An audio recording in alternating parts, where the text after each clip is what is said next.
Absolutely. Disclosure process? Absolutely. Disclosure process? Absolutely. Disclosure process? Absolutely. Diana Pasoka, Halpura. Diana Pasoka, Halpura. Diana Pasoka, Halpura. Diana Pasoka, Halpura. Disclosure process? Absolutely. Disclosure process? Absolutely. Disclosure process? Absolutely. Disclosure process? Absolutely. This is not a joke. Like, none of this was a joke. This is not a joke. A joke. This is not a joke. Like, none of this was a joke. This is not a joke. A joke. Entertainment.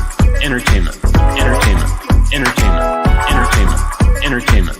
Entertainment. Entertainment. What is catastrophic disclosure of catastrophic disclosure? And don't forget, what is catastrophic disclosure of catastrophic disclosure? And don't forget, controlled disclosure of catastrophic, controlled disclosure of catastrophic, controlled disclosure of catastrophic, controlled disclosure of catastrophic, controlled disclosure of catastrophic, controlled disclosure of catastrophic, controlled disclosure of catastrophic, controlled disclosure of catastrophic, societal disruption, catastrophic disclosure catastrophic disclosure societal disruption, catastrophic disclosure catastrophic disclosure catastrophic disclosure catastrophic disclosure catastrophic disclosure catastrophic disclosure catastrophic disclosure catastrophic disclosure catastrophic disclosure catastrophic disclosure catastrophic disclosure psychological, theological, philosophical, philosophical, theological, psychological, philosophical, psychological, philosophical, theological, psychological, theological.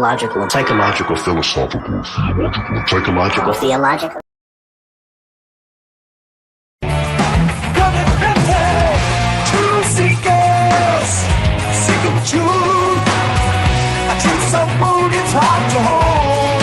Truthseekers, yeah.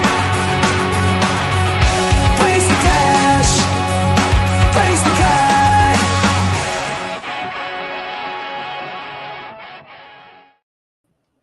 Greetings and salutations, friends, and welcome back. And what a day to not be a member of a UFO cult. What an interesting day it has been. For those unaware, the Pentagon has released their AARO historical UFO report. And the news is not good for the UFO grift con squad. And what we're seeing is quite possibly catastrophic disclosure, but not the catastrophic disclosure that some people were expecting. Apparently, the catastrophic disclosure is when the government gets so fed up with the UFO grift squad making evidence-free claims and filling their pockets with every UFO dollar that they can, while simultaneously lobbying the United States government for lucrative contracts to study UFOs and UAPs, that they finally start speaking out and calling the bluff. And this is what we're seeing, friends. We detailed here on this show at the beginning of this Dave Grusch story, really since the beginning of the Lue Elizondo story in 2017, we have been critically covering this, calling many of the claims being made by so-called UFO celebrities out as being big bluffs. And this report is incredibly damaging to some members of what I call the UFO grift squad. Other people may more politely term those people UFO celebrities, because it would appear that people like Lue Elizondo are having a really bad day today, because so many of their false claims are directly addressed in this report as being what they are: false narratives.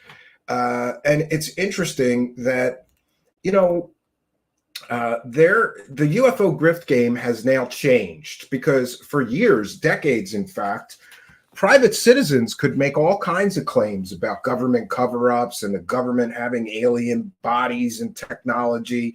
And by and large, the government did not comment on those claims being made by private citizens. But what has happened with the UFO grift squad, people like Lue Elizondo and David Grusch and Gary Nolan and all of these other people, Christopher Mellon, pushing this all the way to Congress. They wanted Congress to investigate their belief system that is largely evidence-free and faith-based, that the United States government is, in fact, in possession of alien technology, alien spacecraft, even alien bodies. They bluffed too far. Maybe they should have left the government and Congress out of it. After all, does anybody remember the Bob Lazar story when it first broke? Yes, I have been following these strange and esoteric topics since at least then, 1989.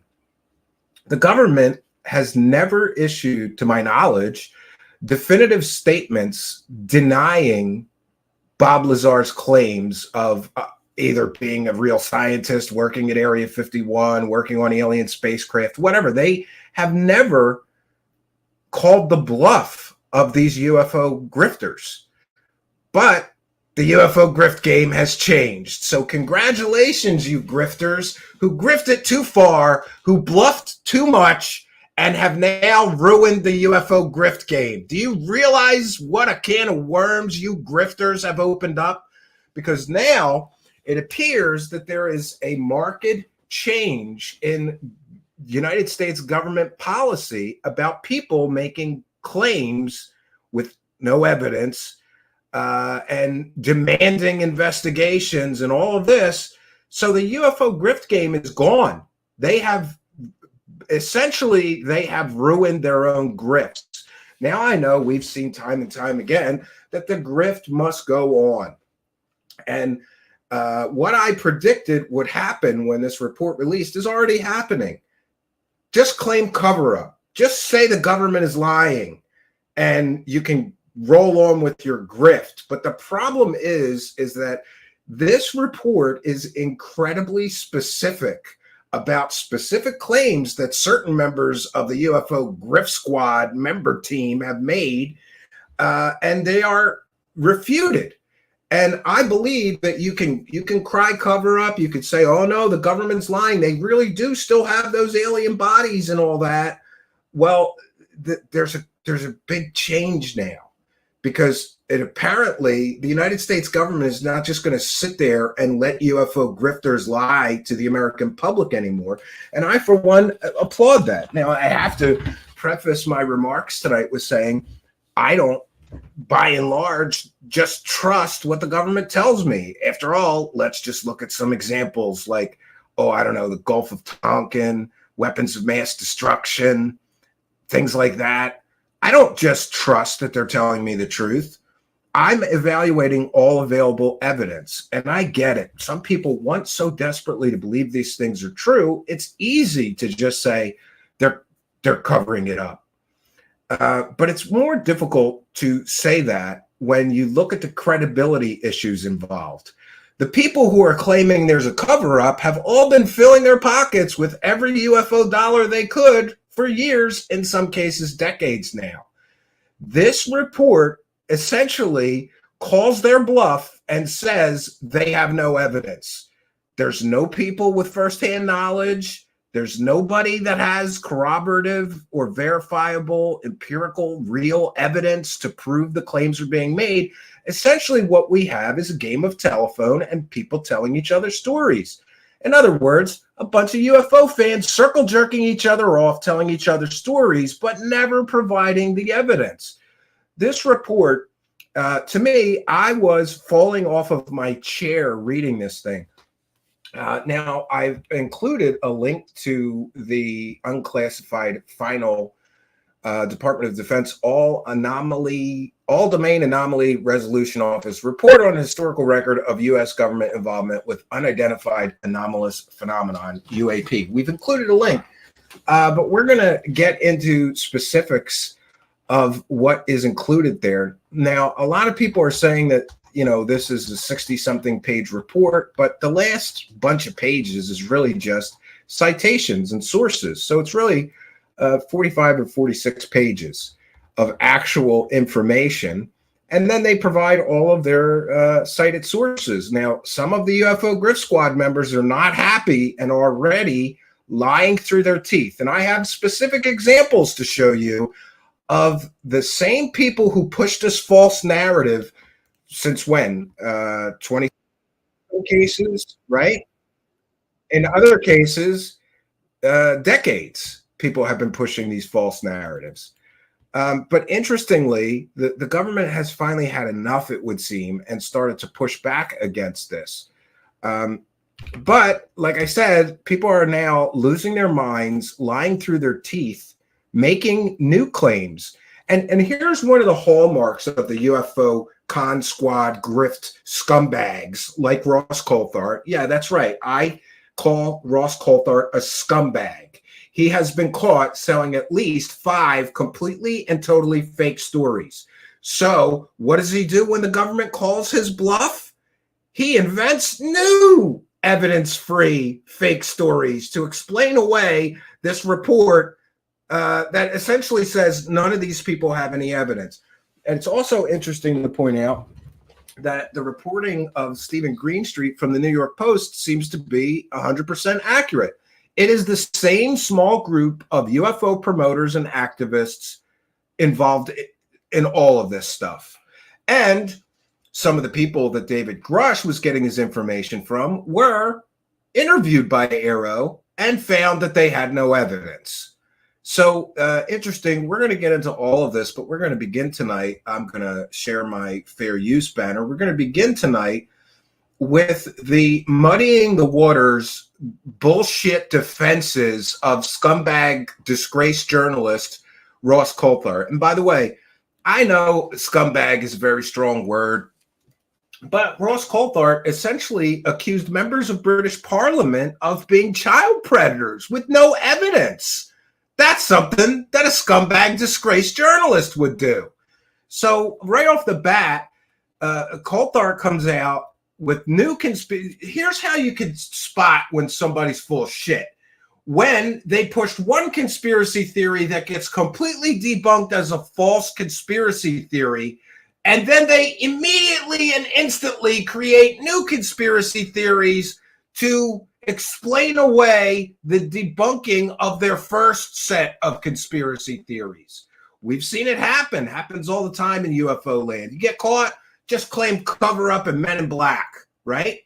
But I'm going to put my fair use banner up, and we're going to listen to ridiculous, nonsensical, disgraced journalist Ross Coulthart. Oh, and by the way, I just want to say Ross Coulthard has been caught selling at least 5 completely and totally fake stories in recent years.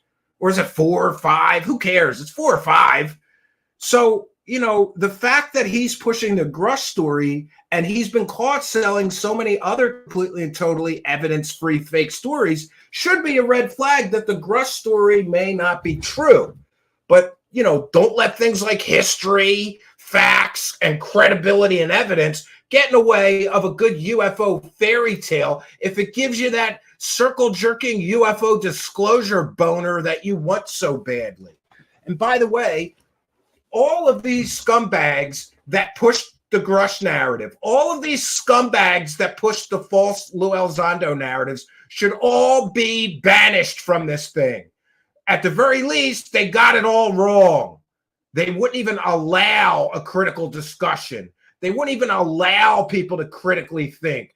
These idiots all just repeated the UFO circle jerk talking points. Urgent and credible, urgent and credible. It's all fake. It was all a carefully constructed fake story narrative put out by the same group of fake story creating UFO profiteering whore scumbags that have been caught lying to everybody multiple times. But hey, you can believe, even though they've all been caught lying through their teeth, selling completely and totally fake stories, in some cases making millions of dollars from those completely and totally fake, over-sensationalized clickbait garbage stories, single source, no evidence, trust me, bro. We're supposed to all trust them now when they tell us, oh no, there's a cover-up. It is true. Well, the time to prove that is now. So, and let me tell you, we're going to get into this. Did you know Lue Elizondo lied to every podcaster when he mentioned NDAs and he can't talk about things? Because apparently there is no UAP-specific NDAs. So the whole time, he's just using fake NDAs as an excuse for why he can't provide evidence or details, you know, claiming things are classified when he had no. Apparently there is no specific UAP NDA. Interestingly, he used that excuse constantly. So, you know, the one thing I will say is that I'm extremely disappointed. All of this UFO grift squad activity, or a great deal of it, started in 2017. Why did it take this long for the government to finally stand up and correct the record? And oh boy, did they in this report, correcting the record. Lue Elizondo never ran any official UFO program. It was a hobby, an activity that he did in his spare time. Awesome. And that brings up a lot of legal problems for Mr. Elizondo and I believe the members of TTSA. But, you know, we'll see. There's supposed to be an SEC investigation into that. We'll see where that goes. We'll report on that if I find out more information. So we're going to begin with Ross Coulthard crying and making new conspiracy theories to cover why it's being revealed that Dave Grusch has no evidence, and this will be, what will this be? The 6th fake story, evidence-free, single source fake story, trust me, bro story from Ross Coulthard in recent years. You know, I get it if you're a fan of this stuff and you really want to believe it, but how many times are you going to let somebody lie to you before you have to just admit this person is a lying scumbag? I don't know. I don't get it. And here's something that I want to point out. In any other genre of anything, if you get caught selling a completely and totally fake story 3 or 4 times, your career is over. Why does Ross Coulthard still have a career? Why does people like Linda Moulton Howe still have a career? Why do people like Lue Elizondo have a career? It boggles my mind that they could be caught lying or playing fast and loose with the facts, or at the very least, misrepresenting available data and evidence in order to personally profit from a story as true that's not probably true and they can't prove is true. So, interestingly, here is Ross Coulthard on News Nation crying cover up. Special correspondent Ross Coulthard. All right, Ross, I'm just going to give you the floor on this because you know far more about this than, well, certainly than me, but anybody else.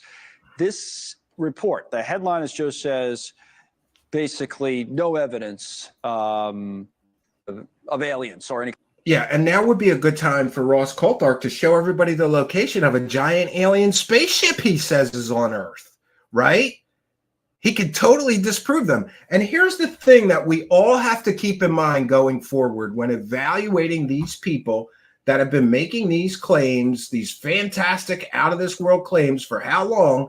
Here's what we need to do. We have to evaluate their credibility. How many times have they been caught lying? How many times have they been caught selling a completely and totally fake story? Or let's just say being too credulous, too believer-brained, and running with a story that turns out to not be true. Even that is a problem, and it should be part of the evaluation process when you decide if someone is credible or not, or somebody is trustworthy.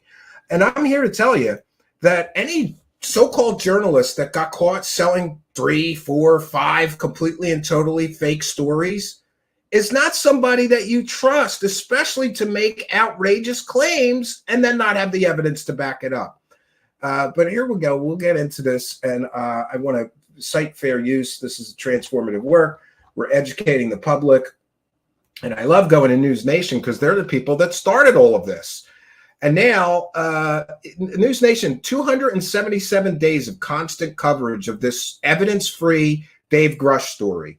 Now they're going to bring in their expert, disgraced journalist who, by the way, he is an award-winning journalist. He won an award for the most fake, unbelievable stories and the worst reporting in all of Australia, the Bent Spoon Award. That's what he just won for 2023 for having the most fake stories.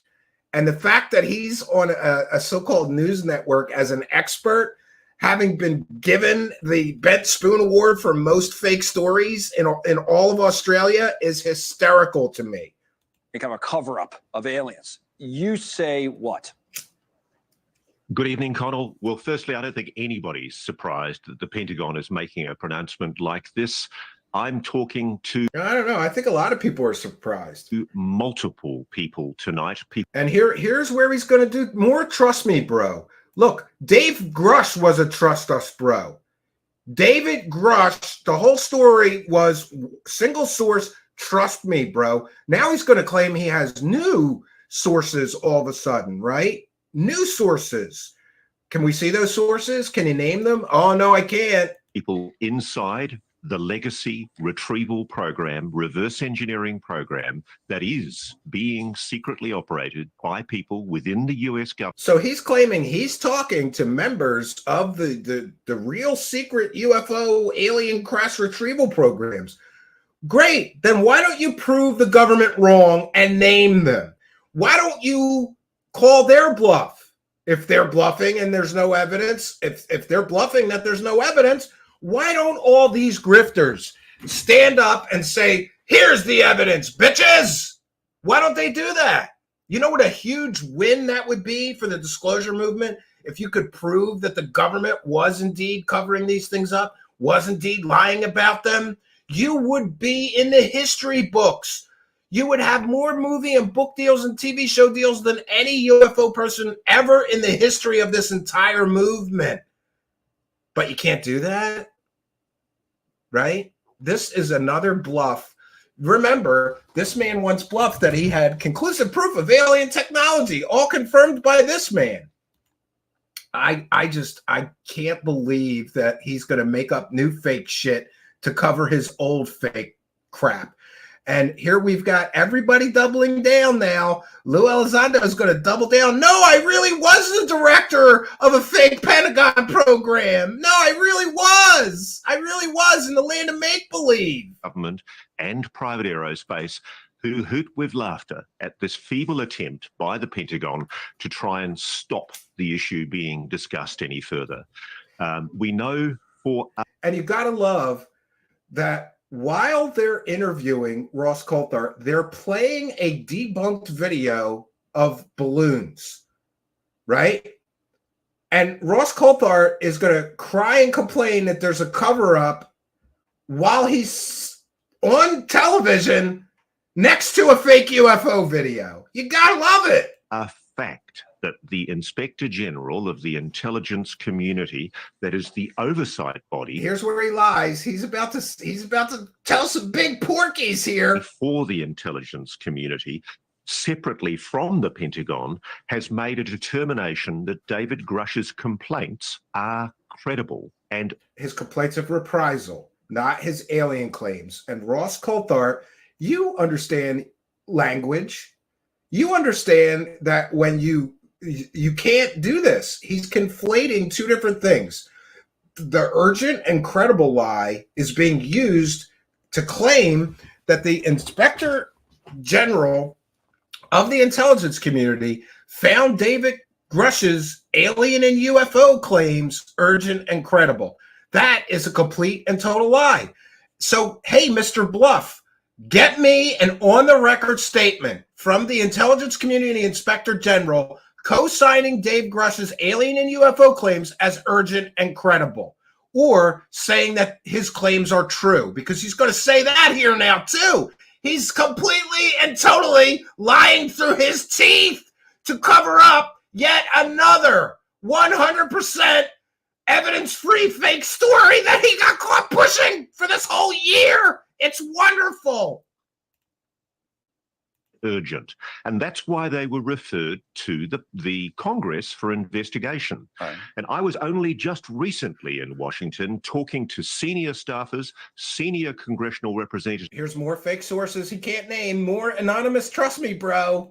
And senior senators. And by golly, they are not letting go of this just because the Pentagon makes a pronouncement that it's not true. And by the way, he could certainly name the senators he was meeting with who said this. Listen, making these claims after you've already been caught selling 4 or 5 completely and totally fake stories, and you're just standing there with your pants down as the government just said you sold yet another completely and totally fake, evidence-free, single-source story, is really problematic. Oh, no, I talked to some senators, and they say it's all true. Name them. Let's get on the record statements from them then, Ross Coulthart, you liar. They know it's true. They have first-hand witnesses who've testified about it, who didn't go to AARO, to the Defense Department. Why did they not go to AARO? Oh, they don't trust AARO. Because, frankly, Connell, they didn't trust them. And that's the problem. Dr. Sean Kirkpatrick, the person who created this report, it's alleged by the people I've been talking to that he set out with a preconceived agenda. Who are the people he's talking to? Why can't he name any of the people? This is a stupid prover maneuver. It's another bluff. Oh, no, they do have firsthand witnesses. Oh, no, it is all true. And I can reveal here tonight that I've found out some of the members of a special secret advisory committee that Dr. Kirkpatrick used to advise him in the preparation of that report. Great. So name those advisors. Let's get them on interviews. Let's get them on the record to talk about this. Let me hear from them that they influenced Kirkpatrick's report. I have their names. I have their roles. I know who they are. They are the gatekeepers, believe it or not, to this legacy program. Okay. So now Coulthart is claiming he knows who is running the cover-up, and he even knows their names. Yeah. Just like he knows where a giant alien spaceship is on Earth. This is another bluff. Release the names then. If you know who's running the cover-up, release the names and their roles, as you just claimed you have. Or, listen, this is so childish and stupid. It's like a child on a playground getting caught in a lie, just lying, double down, triple down, lying more to cover the first set of lies. We're quite literally pulling the strings on this AARO report. And people are so angry, so bitterly angry with this feeble attempt at a cover-up that they are now leaking more assiduously to people like me. And more importantly, whistleblowers are becoming more compelled to come forward and give evidence about what they know. Well, great. Now's the time to do it. You can totally prove that the government is covering things up if you provide that evidence. I am predicting we're never going to see this evidence that Ross Coulthard is claiming he has. Remember, he's bluffed before. Now, oh, he knows who the gatekeepers are. He knows who's covering up the UFO alien secrets in the government. Then name them, Ross Coulthard. Name and shame. Come on. What are you waiting for? Why are you waiting on that? And if I can just make one He's got nothing. further point. Okay. There is an executive order under your President Ronald Reagan. Oh, here's where he gets history completely and totally wrong. You got to love this. God bless him. Back in the 1980s, this executive order 12333 banned covert actions by the US intelligence community against the American public, designed to influence American public opinion or media commentary. Now, the allegation that we now have... Now there's a constitutional crisis, but he's completely and totally incorrect, because I guess he doesn't know American history very well, and I do. Barack Obama made it legal. So there is no constitutional crisis. Yeah, you heard it right. Barack Obama made it legal for the United States government to use propaganda against its own people. Yeah, Barack Obama.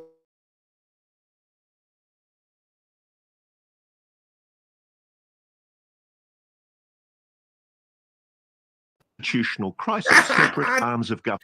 Oh, now listen very carefully. He's going to say that the Intelligence Community Inspector General is saying that Grusch's claims are true. You have the ICIG, the Intelligence Community Inspector General, saying it's true. Yeah. And you've got no comment right now from the Director of National Intelligence. And you've got the Pentagon claiming it's not true. So there we have it. Ross Coulthard is now claiming that the Intelligence Community Inspector General is saying that David Grusch's alien and UFO claims are true. Can we see an on the record quote? Can we see where you got that information from? This clown we just caught him. He just completely and totally lied through his teeth.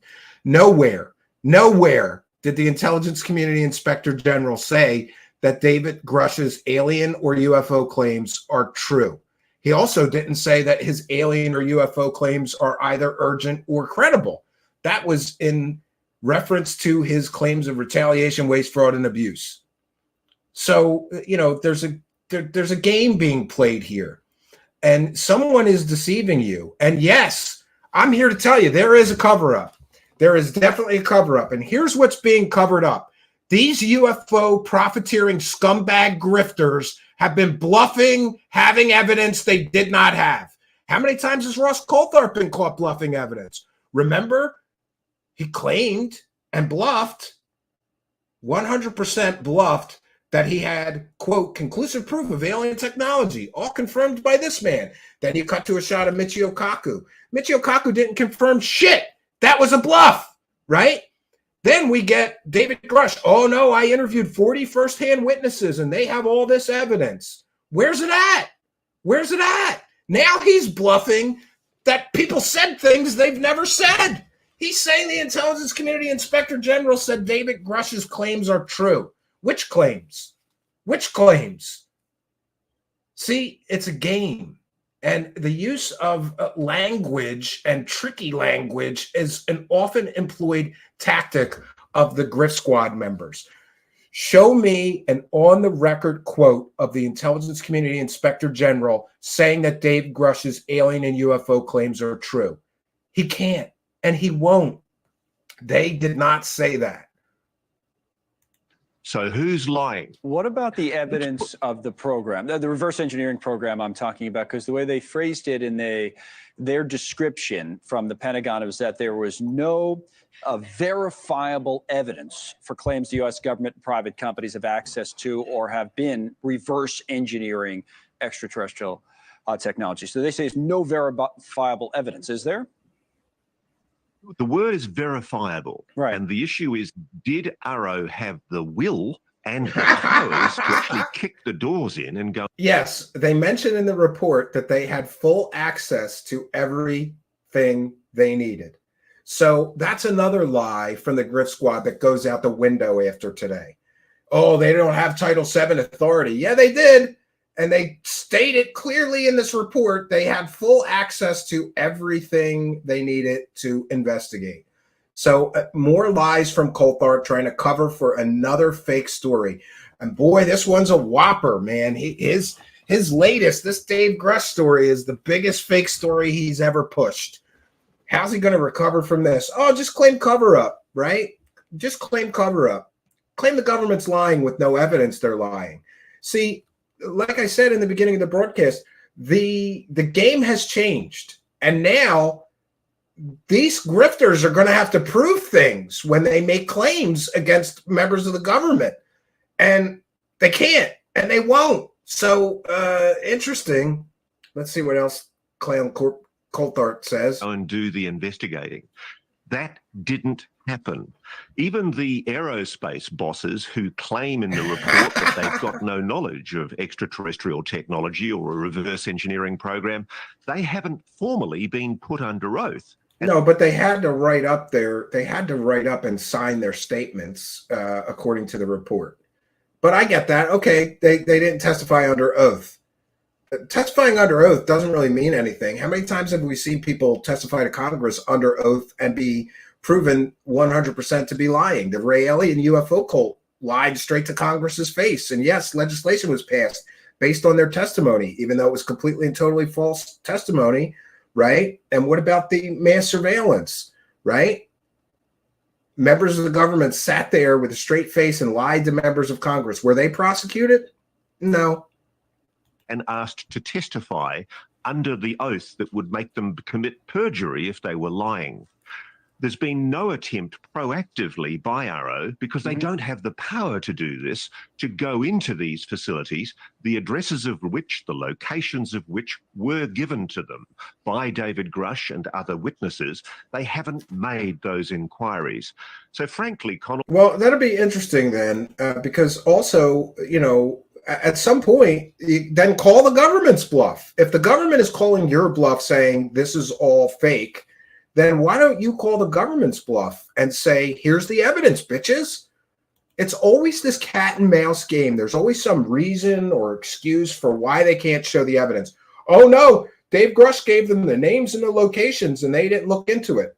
The report's pretty thorough, and AARO interviewed many of the same people that Grusch claimed to have interviewed. Well, right. I'm sorry to be rude to the Pentagon, but they're a complete joke on this. So what now? And I think they just... Yeah, a guy who keeps getting caught selling completely and totally fake stories, calling distinguished scientists who've never been caught selling fake stories a joke, is a joke. Ridicule. A lot of this is going to fall to the Congress. There are moves afoot in the Congress for more public hearings. I mean, yeah, let's have more wackadoos like Burchett and Anna Paulina Luna and others waste more time and resources on UFO grifters story time. In as recently as this week, we've had a situation where allegations made by Representative Matt Gaetz from Florida have been borne out by an FOI request. And believe it or not, the military is continuing to try to suppress a video of an unidentified anomalous object. Yep, show a Corbell fake video again. That was seen hovering over the Florida coast by a US Air Force pilot.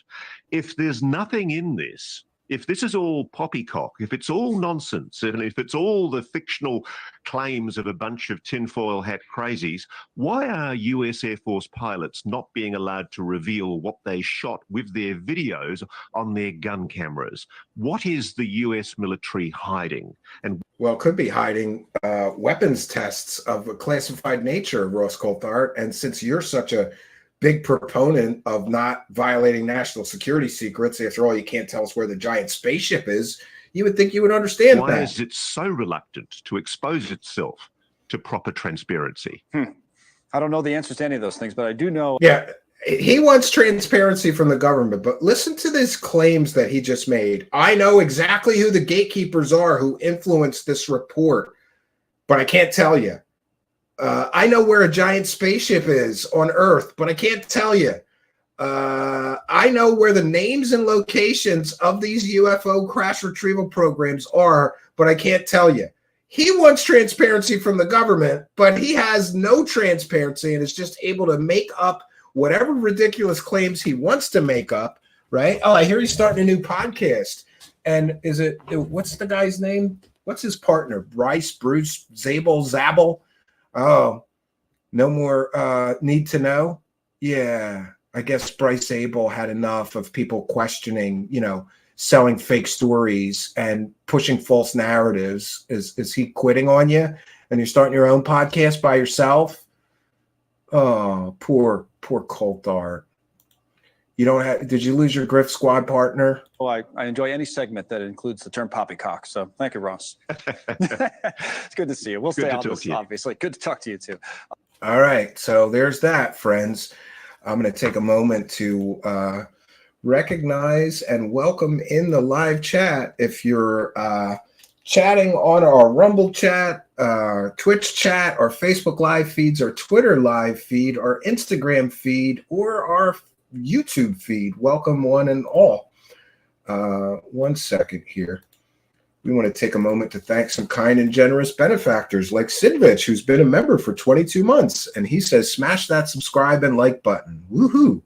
And we want to thank DM Andy for becoming a YouTube channel member. For those unaware, if you become a member of our channel during a live broadcast, we give you a thank you and a shout out. So thank you, DM Andy.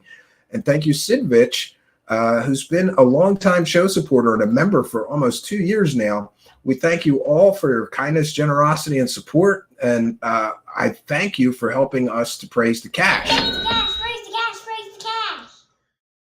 Also, while we're on this subject, I don't want to dwell too long on this, but I just want to tell you, in case you didn't know this, that if you cover these topics critically, you pay the truth tax, and you will make 1 to 10% of what the Grift Squad people who are just willing to sell lies, disinformation, misinformation, evidence-free story, false narratives, fake whistleblowers are making. But I feel very strongly about covering these topics honestly, ethically, and morally. And I just want to take a moment to thank everybody for their support. But I would like to ask all those people who are now basically, they've all been caught pushing completely and totally false narrative for almost a year now. Are they all going to give the money back? That UFO podcast and the good propaganda show and Liberation Lies. Are they all going to give the money back? And how are these people going to navigate this? I predict a lot of claims of cover-up. Just that's the only play they have. No, just say it's all still true and there's a cover-up, even though they can't prove it, right? It's great. So I want to get into some of the specifics of this report. I like I said, I woke up and got this today and started reading it, and I nearly fell off my chair because of the level and amount of detail in this. Which is really, really crazy, right? So I have some specific things I want to show you. And by the way, I've posted these in our Discord server. I don't want to leave out important bits, so I have just clipped important parts. The entire report is in the description of this video. Oh, you know what? Let's start with something else that is, I think, equally important. This report is devastating for Lue the Liar Elizondo. It is absolutely devastating, and here's why. We're getting another confirmation from a verified government source that Lue Elizondo was never a Pentagon UFO program director like he claimed. At the direction of Senate Majority Leader Harry Reid, and here's the thing, they incorrectly identified him as a Democrat from New Mexico. He's from Nevada. So that's what all these people, there's typos and they got one fact wrong in a 65-page report, so you can't trust anything in the report. That's a false argument of stupid people. So they misidentified which state Senate Majority Leader Harry Reid is. It doesn't do anything to damage their credibility. There is typos in in I don't know, you write a 65-page document and not have one factual error or typo. It's very difficult to do that. I remember when I was in corporate America, I had to have, for important big moneyed clients, I had to have any emails or anything proofread twice, because the company that I worked for was very sensitive that there not be typos or, I don't know if they didn't get somebody to proofread this, but anyway, the Defense Appropriation Act of fiscal years 2000 and 2010 appropriated $22 million for the DIA to assess long-term and over-the-horizon foreign advanced aerospace threats to the United States. In coordination with the Office of Undersecretary of Defense for Intelligence, DIA established OSAP in 2009, which was also known as ATIP. The contract for this DIA-managed program was awarded to a private sector organization. Note on program names: the name OSAP and ATIP have been used interchangeably for the name of this program, including an official documentation. Unlike OSAP, ATIP was never an official DoD program. However, after OSAP was canceled, the ATIP moniker was used by some individuals associated with an informal, unofficial UAP community of interest within the DoD that researched UAP sightings from military observers as part of their ancillary job duties. In other words, it was basically like a Facebook group. It wasn't an official program. It had no funding. And the fact that Lue Elizondo is still going to sign that he's the director of a program that never existed shows you what a joke Lue Elizondo is. Even when called out in official government documents saying he was not the director of any official or funded program, he's still going to sign his name as the director of a program. And here we go. This effort was not a recognized official program and had no dedicated personnel or budget. So what is Elizondo the director of? He's got no employees. He's got no money. What's he the director of? Oh, that's right. He's the director of the Pentagon UFO program in the land of make-believe. That's what's happening here. Very interesting part of this discussion is that it literally doesn't name names, but everybody knows who he's talking about here. And I found it interesting that throughout this report, they don't name names, but you can guess who they're talking about. In one section of this report, they talk about somebody claiming that the White House commissioned a study from a group in Virginia. That's Stephen Greer. And given that Stephen Greer has claimed to brief presidents, Vladimir Putin, he briefed Trump, he briefed every sitting U.S. president since Ronald Reagan, it's not a shock to me that Stephen Greer would also lie and claim he did some report or study at the request of the White House. Turns out the White House didn't even know about it. They did not request it.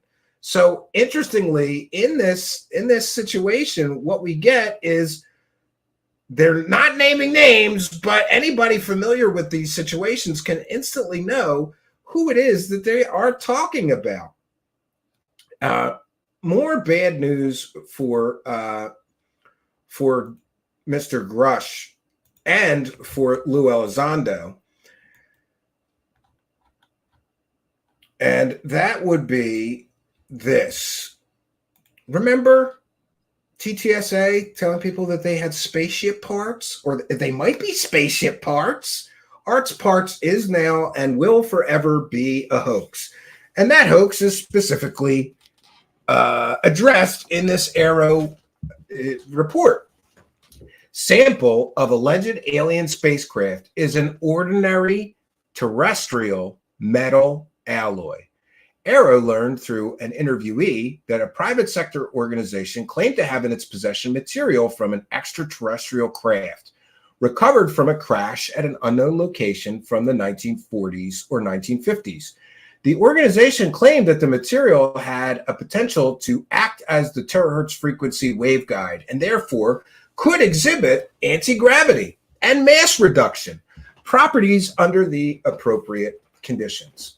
The organization that owned the material negotiated an agreement in 2019 with the U.S. Army to analyze the samples. With permission from the shareholders, AARO acquired this sample to conduct more in-depth analysis, or from the stakeholders. This is where it gets interesting. AARO and a leading science laboratory concluded that the material is a metallic alloy, terrestrial in nature. Oh, it didn't come from aliens like Tom DeLonge claimed and the members of TTSA. And here's where it gets problematic. These claims of being in possession of this exotic material were made by members of TTSA while they were collecting millions of dollars in investment money.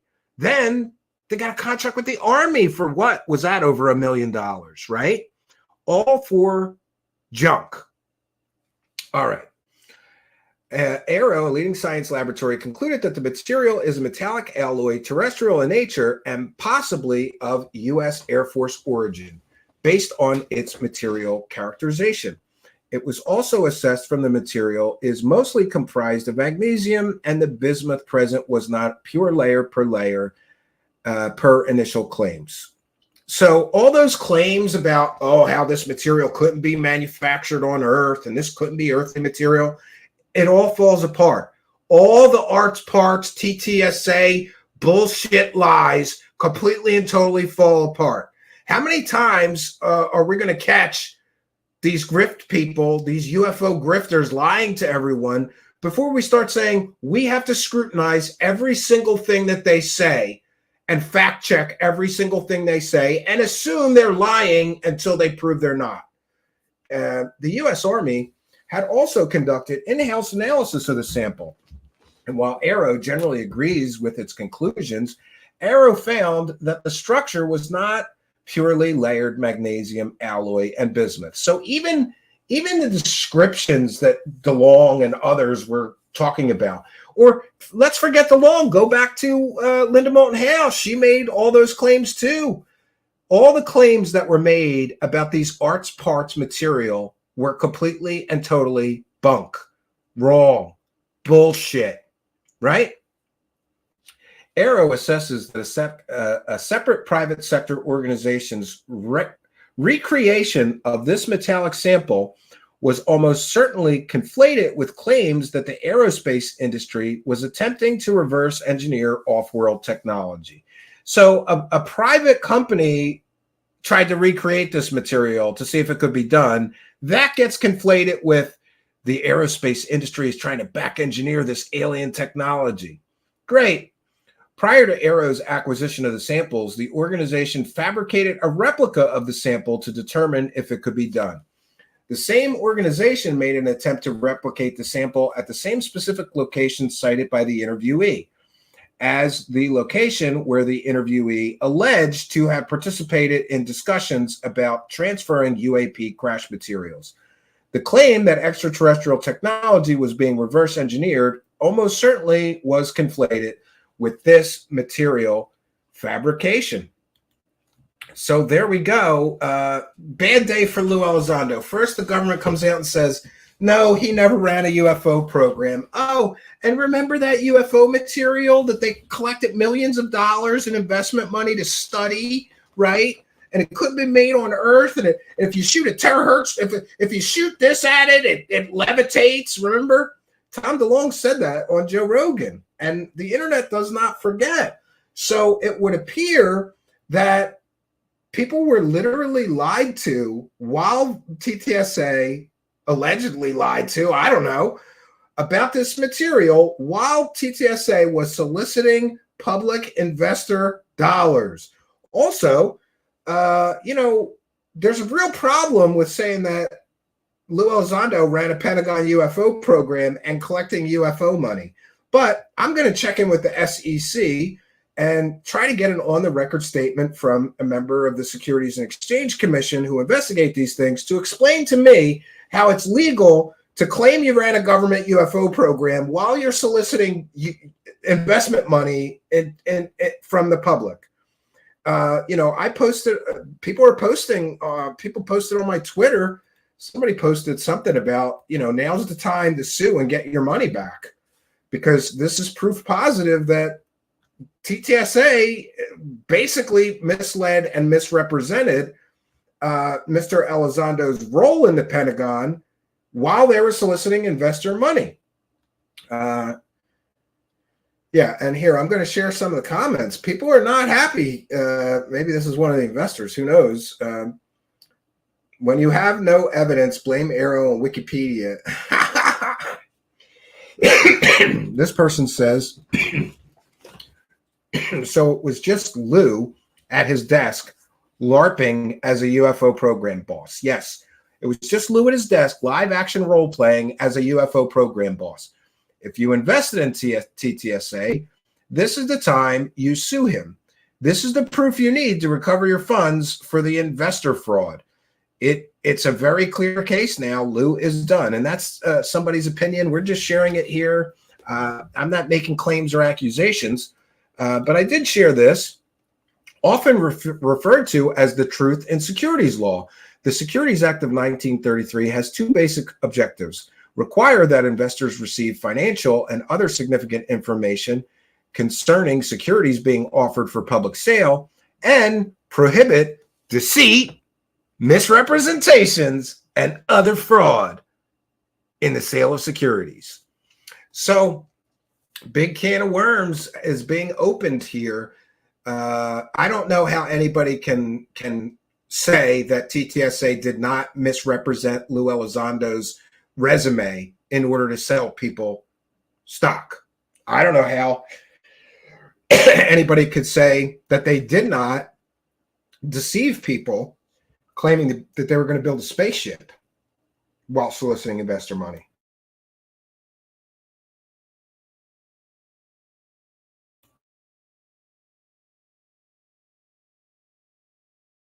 I'm sorry, we're going to move on.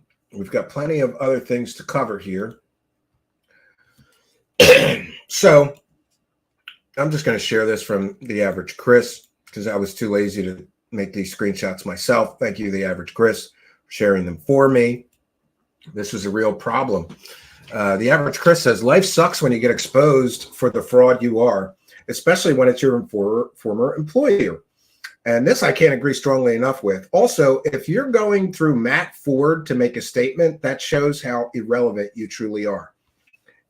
Also, at Good Trouble Show, Good Propaganda Show, you are now officially spreading propaganda and misinformation, as it has been confirmed that Lue Elizondo was never the director of any program, especially ATIP. So, we read you what's in the government report, that Lue Elizondo never ran ATIP. It didn't exist. It didn't have a budget, had no employees. It was a hobby. But here's Lue Elizondo's statement, which I believe is going to be further problematic for him. And by the way, I'm just going to put this out there. If Lue Elizondo falsely sells his book, claiming that he ran a Pentagon UFO program to sell his book, that may be considered a form of consumer fraud.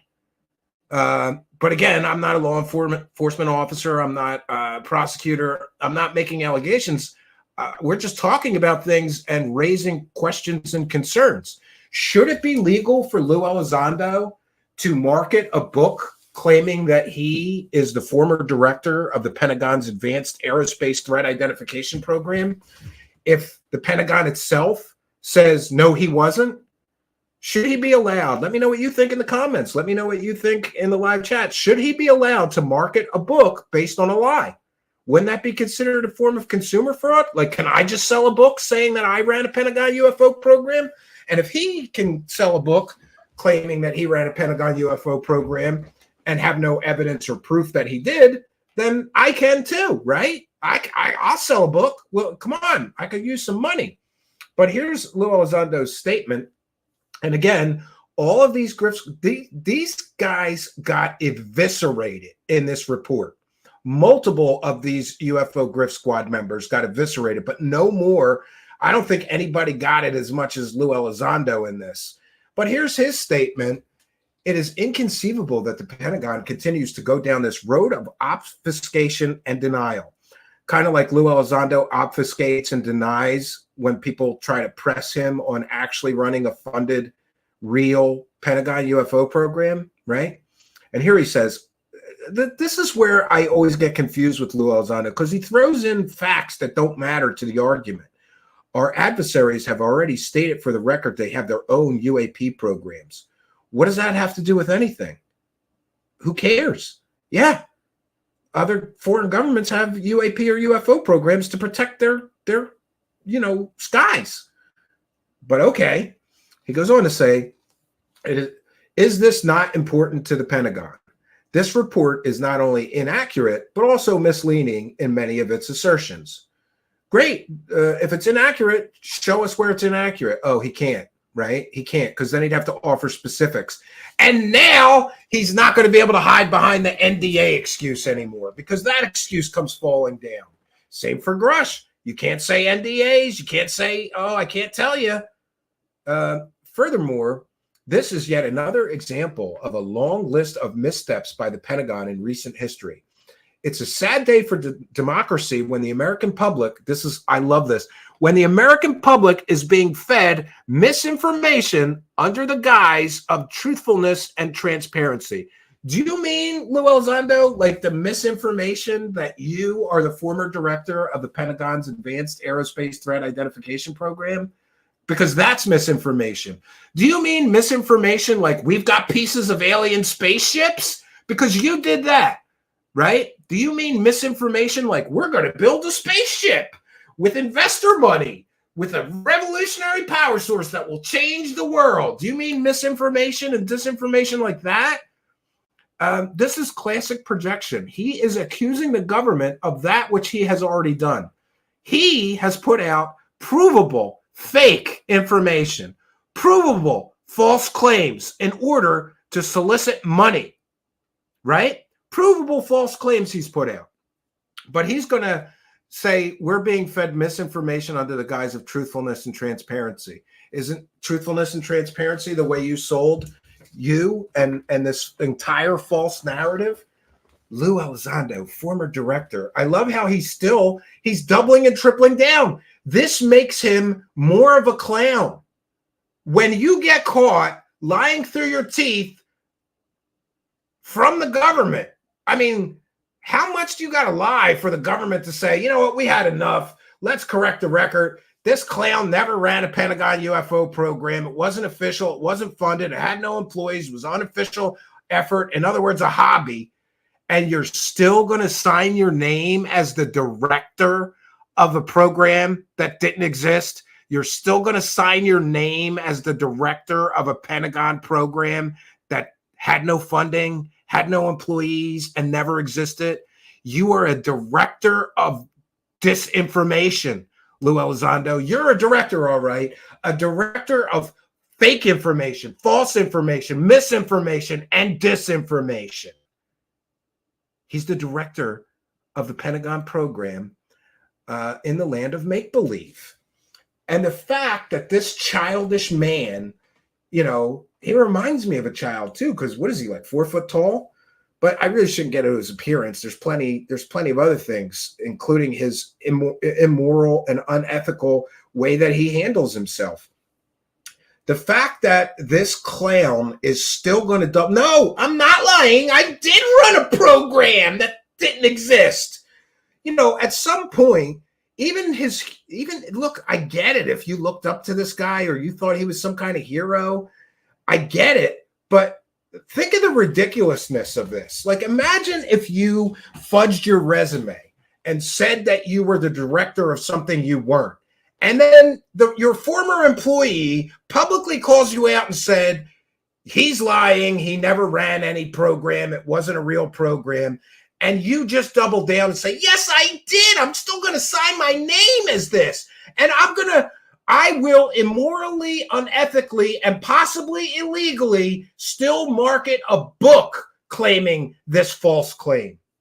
Then you're a clown, Lue Elizondo. Welcome to Clownville, run by Lue Elizondo. Maybe him and Grusch and Coulthard and Jeremy Corbell and George Knapp can all get in a clown car and ride to the land of make-believe together where Lue Elizondo ran a Pentagon UFO program. Maybe they could do that. All right. More to get through. I thought it'd be interesting to, you know what? I'm just going to go to the report 1 second because this stuff is a little small. 1 second. I have some of this. You know what? It is really small. I'm gonna go to my notes, and we're gonna get into other areas of this report that are interesting.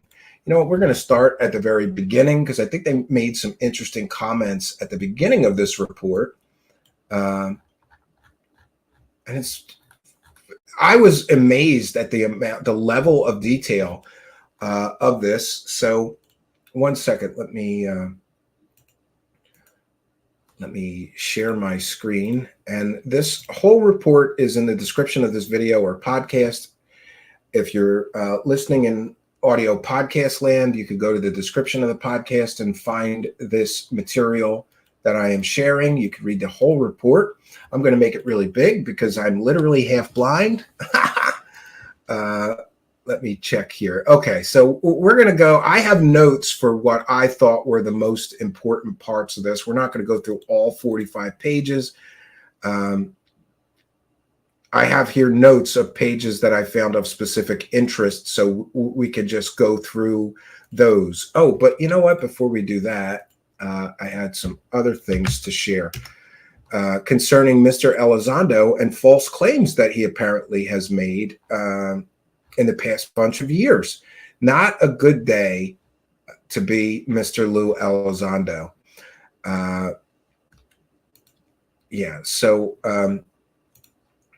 Jeremy McGowan shared this, and this part is very interesting. In the no official UAP non-disclosure agreements discovered. In the conduct of this review and to meet direction of Section 1673 of the NDAA for fiscal year 2023, AARO sent guidance and requests to DoD, IC Elements, DOE, and DHS to review and provide any NDAs pertaining to UAP or its previous names. To date, AARO personnel have not discovered or been notified of any NDAs that contain information related to UAP. Also, part from the national standard NDA language contained in Title 18, Section 794, describing the death penalty or jail time for illegally disclosing information related to national security, defense, AARO has not discovered any NDAs containing threats to interviewees for disclosing UAP-specific information. So all these claims of people's lives being threatened and they're risking their lives if they tell the truth about this, it all falls apart. Historically, most, if not all, NDAs contain standard language stating that the death penalty can be applied for crime of disclosing classified information. Title 18, Section 794, as referenced in typical NDAs in several places in relation to the transmission of classified information. But here's where it gets interesting. Lue Elizondo, my NDA is lifetime, as those with clearances can attest. Only when info becomes unclassified can I talk about it. Yes, I am still subject to polygraphs and periodic reinvestigations. When does your non-disclosure agreement expire? Do you still have to submit the polygraph tests? Asks the weather balloon. So you remember that media tour where Lue Elizondo, every time somebody would dare to ask him a difficult question, he would just cite, oh, I can't get into that, my NDA. Well, yeah, it turns out that was another misrepresentation. More proof that he is manipulating the public. And that is interesting to me. NDAs, right? Unnamed sources on Twitter also made a very good point. Elizondo could clear this all up instantly if he provides his last 5 or 10 SF50s and SF52s. You usually get 2 or 3 a year, along with his DCIP's performance elements and evaluations. But you know, he won't. Yeah, so if you want to claim that you ran a real program, just show us your paperwork. He can't, and he won't. And now we also know why he would not testify to Congress, right? Area 503 says, how many times had people like Elizondo hid behind a non-existent NDA? If I was one of those podcasters or journalists he bamboozled with that line, I'd be pissed. Yeah, it's just great. And back to those arts parts, Hal, Nolan, and Putoff, and Travis Taylor all claimed it possessed properties related to wave frequencies and even levitation that surpasses human technology and are impossible to fabricate. So there's the clown show. Gary Nolan, wrong. Hal Putoff, wrong. Linda Moulton Howe, wrong. Tom DeLonge, wrong. All the claims made by TTSA, wrong. Great. All right, 1 second. Let me just check here. Okay, we'll go to the actual report now. Just bear with me here. All right, since 1945, the United States government has funded and supported UAP investigations with the goal of determining whether UAP represented a flight safety risk, technological leaps by a competitor nations, or evidence of off-world technology under intelligent control. These investigations were managed and implemented by a range of experts, scientists, academics, military, and intelligence officials under differing leaders, all of whom held their own perspectives that led them to particular conclusions on the origins of UAP. However, they all had in common the belief that UAP represented an unknown and therefore theoretically posed a potential threat of an indeterminate nature. AARO's mission is similar to that of those earlier organizations. AARO methodology applies both in scientific method and intelligence analysis tradecraft to identify and help mitigate risks UAP may pose to domain safety and to discover, characterize, and attribute potential competitor technological systems. A consistent theme in popular culture involves a particularly persistent narrative that the United States government, or a secretive organization within it, recovered several off-world spacecraft and extraterrestrial biological remains, that it operates a program or programs to reverse engineer the recovered technology, and that it has conspired since the 1940s to keep this effort hidden from the United States Congress and the American public. AARO recognizes that many people sincerely hold versions of these beliefs, which are based on their perception of past experiences, the experiences of others whom they trust, or media and online outlets they believe to be sources of credible and verifiable information. The proliferation of television programs, books, movies, and the vast amount of internet and social media content centered on UAP-related topics most likely has influenced the public conversation on this topic and reinforced these beliefs within some sections of the population. The goal of this report is not to prove or disprove any particular belief set, but rather to use a rigorous analytic and scientific approach to investigate past United States government-sponsored UAP investigation efforts and the claims made by interviewees that the United States government and various contractors have recovered and are hiding off-world technology and biological material. AARO has approached this project with the widest possible aperture, thoroughly investigating these assertions and claims without any particular preconceived conclusion or hypothesis. AARO is committed to reaching conclusions based on empirical evidence. Lastly, AARO thanks all the participants in this review who made this report possible, to include the interviewees who came forward with information.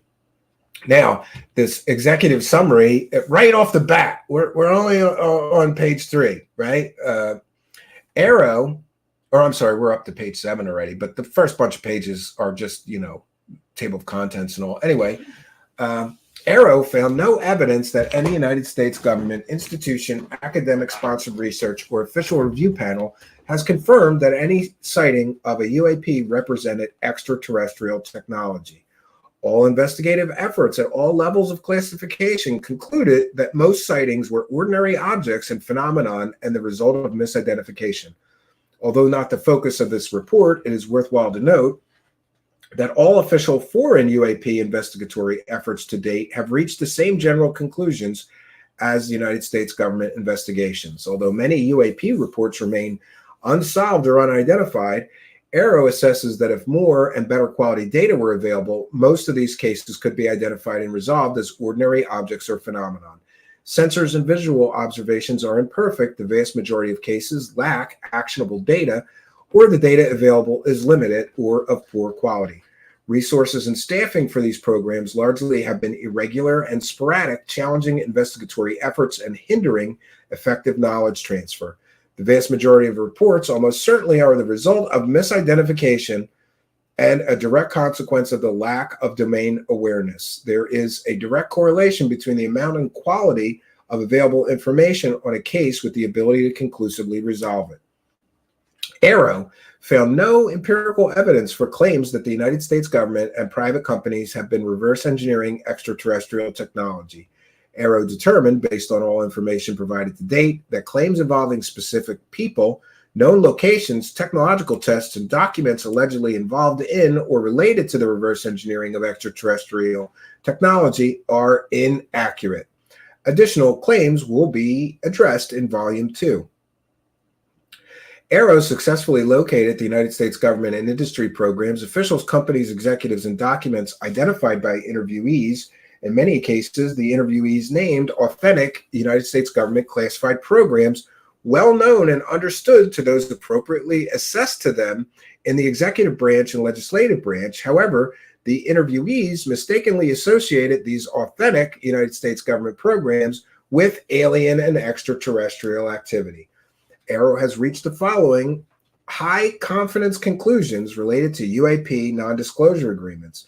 So here we get the section, has found no evidence of any authentic UAP or related NDA or other evidence threatening death or violence for disclosure. So all those claims, oh, this person, they can't come forward or they'll be killed. That's all bunk. It's all fake.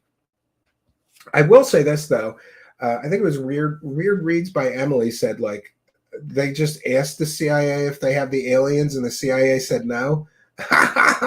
So, but I think really the way that I'm viewing this report is like the grift squad versus what the government says. I'm sucking in all available evidence, but based on the abysmal track record of just what scumbags a lot of these UFO grifting scumbag people are, sorry, I lean more towards believing this until it's proven to be wrong. And by the way, I haven't made up my mind completely.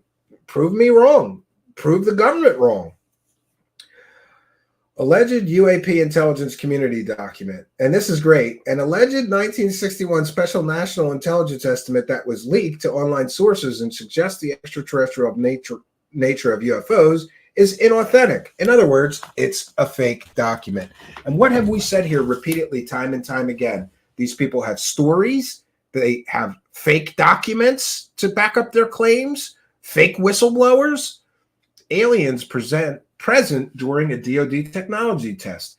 AARO reviewed information related to account of an interviewee overhearing a conversation about a technology test at a military base where aliens allegedly were observing. And AARO judges that the interviewee misunderstood the conversation. So remember the game of telephone that everybody has been talking about, including our show here? People are hearing things, drawing conclusions, and they misidentify what is actually taking place. Claim that a military officer touched an off-world craft. An interviewee claimed that a named former military officer explained in detail how he physically touched an extraterrestrial spacecraft is inaccurate. The claim was denied on the record by the named former officer who recounted a story of when he touched an F-117 Nighthawk stealth fighter that could have been misconstrued by the interviewee. Though the named former officer does not recall having this conversation with the interviewee. So again, the game of telephone. Well, this guy told me that he touched an alien spacecraft. Okay, give us his name. They give the name. AARO investigates. Oh, he never said that. This is the problem with the UFO grift squad. They play fast and loose with facts. They are not good researchers. They are not good investigators, because if they were, they wouldn't get such simple facts and evidence completely and totally 100% wrong. Here's another one. And it looks like this office went through an awful lot of UFO wackadoo claims. God bless him. Test of off-world technology. An interviewee claimed that he witnessed what he believed to be testing of extraterrestrial technology at a United States government. Pardon me. United States government facility almost certainly was an observation of an authentic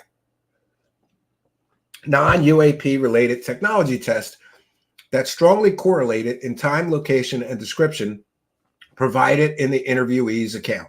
So, misidentification of normal earthly, perhaps weapons platform testing of technology. Oh, must be alien. I've never seen anything like that. No, it was a weapons test. Non-UAP related technology test. Sorry. UAP disclosure study. Interviewees, here's where they reference Dr. Stephen Greer's crappy organization. The Disclosure Project, which the only thing that Stephen Greer ever discloses is that he lies constantly and he loves money. All right.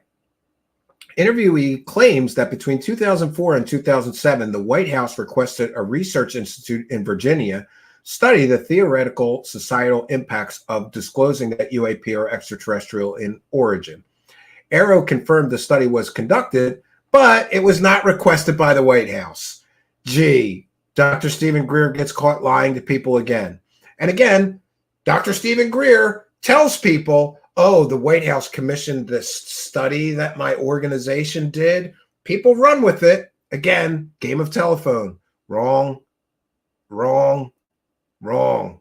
You're just repeating things people told you, and you're getting it wrong. Named companies allegedly experimenting on alien technology. AARO has found no evidence that U.S. companies ever possessed off-world technology. The executive scientists and chief technologies officers of the companies named by interviewees met with the director of AARO and denied on the record that they have ever recovered, possessed, or engaged in reverse engineering of extraterrestrial technology. Now, this one I have a little bit of a problem with because, okay, they're on the record, but they could just say, no, we don't have any goodies like that. And is that case closed? But I don't even know, since they're private industry, like, how would you verify that? Would you subpoena? Would you get search warrants for all their locations so you could go in and check if they have alien technology or not? So I'll give the Believer Squad a little bit of points on that one. Oh, we asked them if they got the aliens and they said no. Case closed. That one, I'll give it to you. That's a little weak. Experimentation on alleged extraterrestrial spacecraft sample. Yeah, this one we already went through. This was Art's Parts and the false claims of Lue Elizondo, Hal Putoff, Christopher Mellon, and others involved in TTSA, Gary Nolan. AARO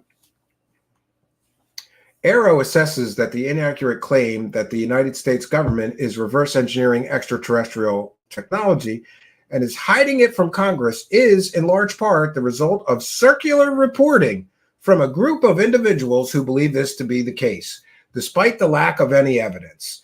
And a lot of people are really curious, like, well, what group of people? And I'm here to tell you that I for one, think Stephen Greenstreet nailed the group of people that AARO is referring to. I'm going to show you this tab. These are the same people that have been involved in making huge claims. And I just want to tell you, as I put this on the screen, that these people all collectively have made millions of dollars. I'm going to say that one more time. All these people on the screen have collectively made millions of dollars making claims that the government is in possession of alien technology or whatever. Millions of dollars has been made. Book deals, television show deals, documentary deals, TMZ deals, right? News Nation deals. Friends, we have to recognize and understand that if it's really this same group of people, and I'm sure there's a few more we can add to the list, right? I was just about to say, is Jay Stratton on this list? He is. So this is the list of people. And by the way, I've been involved in UFOs and aliens for decades, long enough to know that many of these people have been making the very same exact claims that Grusch has made for decades, but they never have evidence. They never prove anything, which is why I was very suspicious of Grusch from the very beginning, because I knew that he was closely associated with others, people on this list, all of which have made out of this world claims of aliens and alien technology and other things and never proven anything.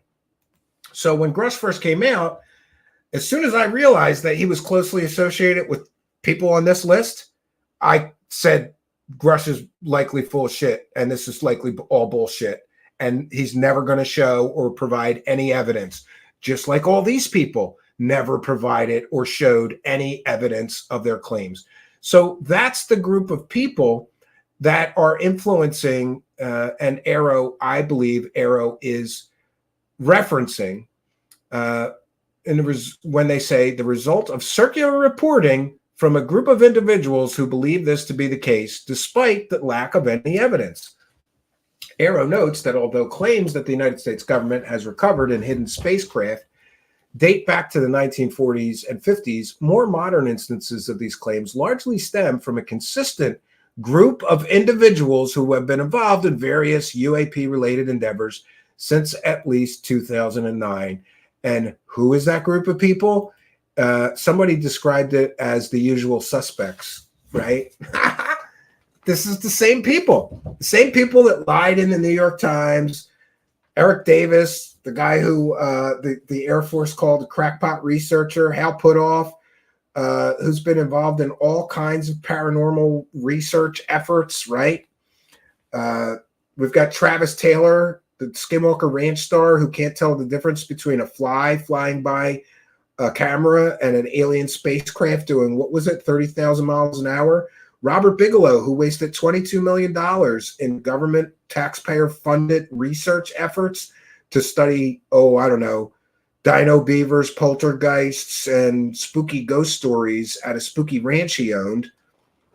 We've got Eric Davis, who the Air Force called crackpot researcher. Christopher Mellon, who was a member of what has been alleged to be a techno scam in the form of TTSA, promised people a spaceship, right?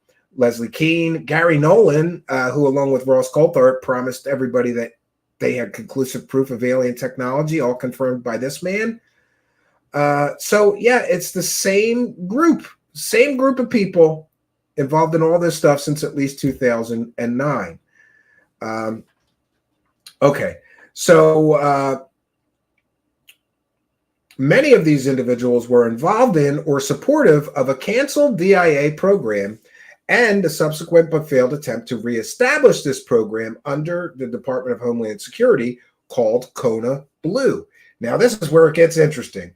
AARO assesses that UAP sightings and reports of these sightings to United States government organizations and claims that some UAP constitute extraterrestrial craft and that the United States government has secured and is experimenting on extraterrestrial technology have been influenced by a range of cultural, political, and technological factors. AARO bases this conclusion on the following factors. So basically, let's go back to Mr. Greenstreet's graph. So basically, these people wanted another program to study extraterrestrial UAP or alien technology, retrieve any that crashed. These people wanted that, and the government looked into it and did not go forward with that. But that's what AARO believes many of these people are referencing as a defunct, never green-lighted program that was supposed to do some kind of UAP crash retrievals and didn't go forward. Okay. The aggregate findings of all U.S. government investigations to date have not found even one case of UAP representing off-world technology. None of the programs mentioned by interviewees are UAP reverse engineering programs, and all the authentic programs have been properly notified and reported to Congress through the Congressional Defense and/or Intelligence Committees.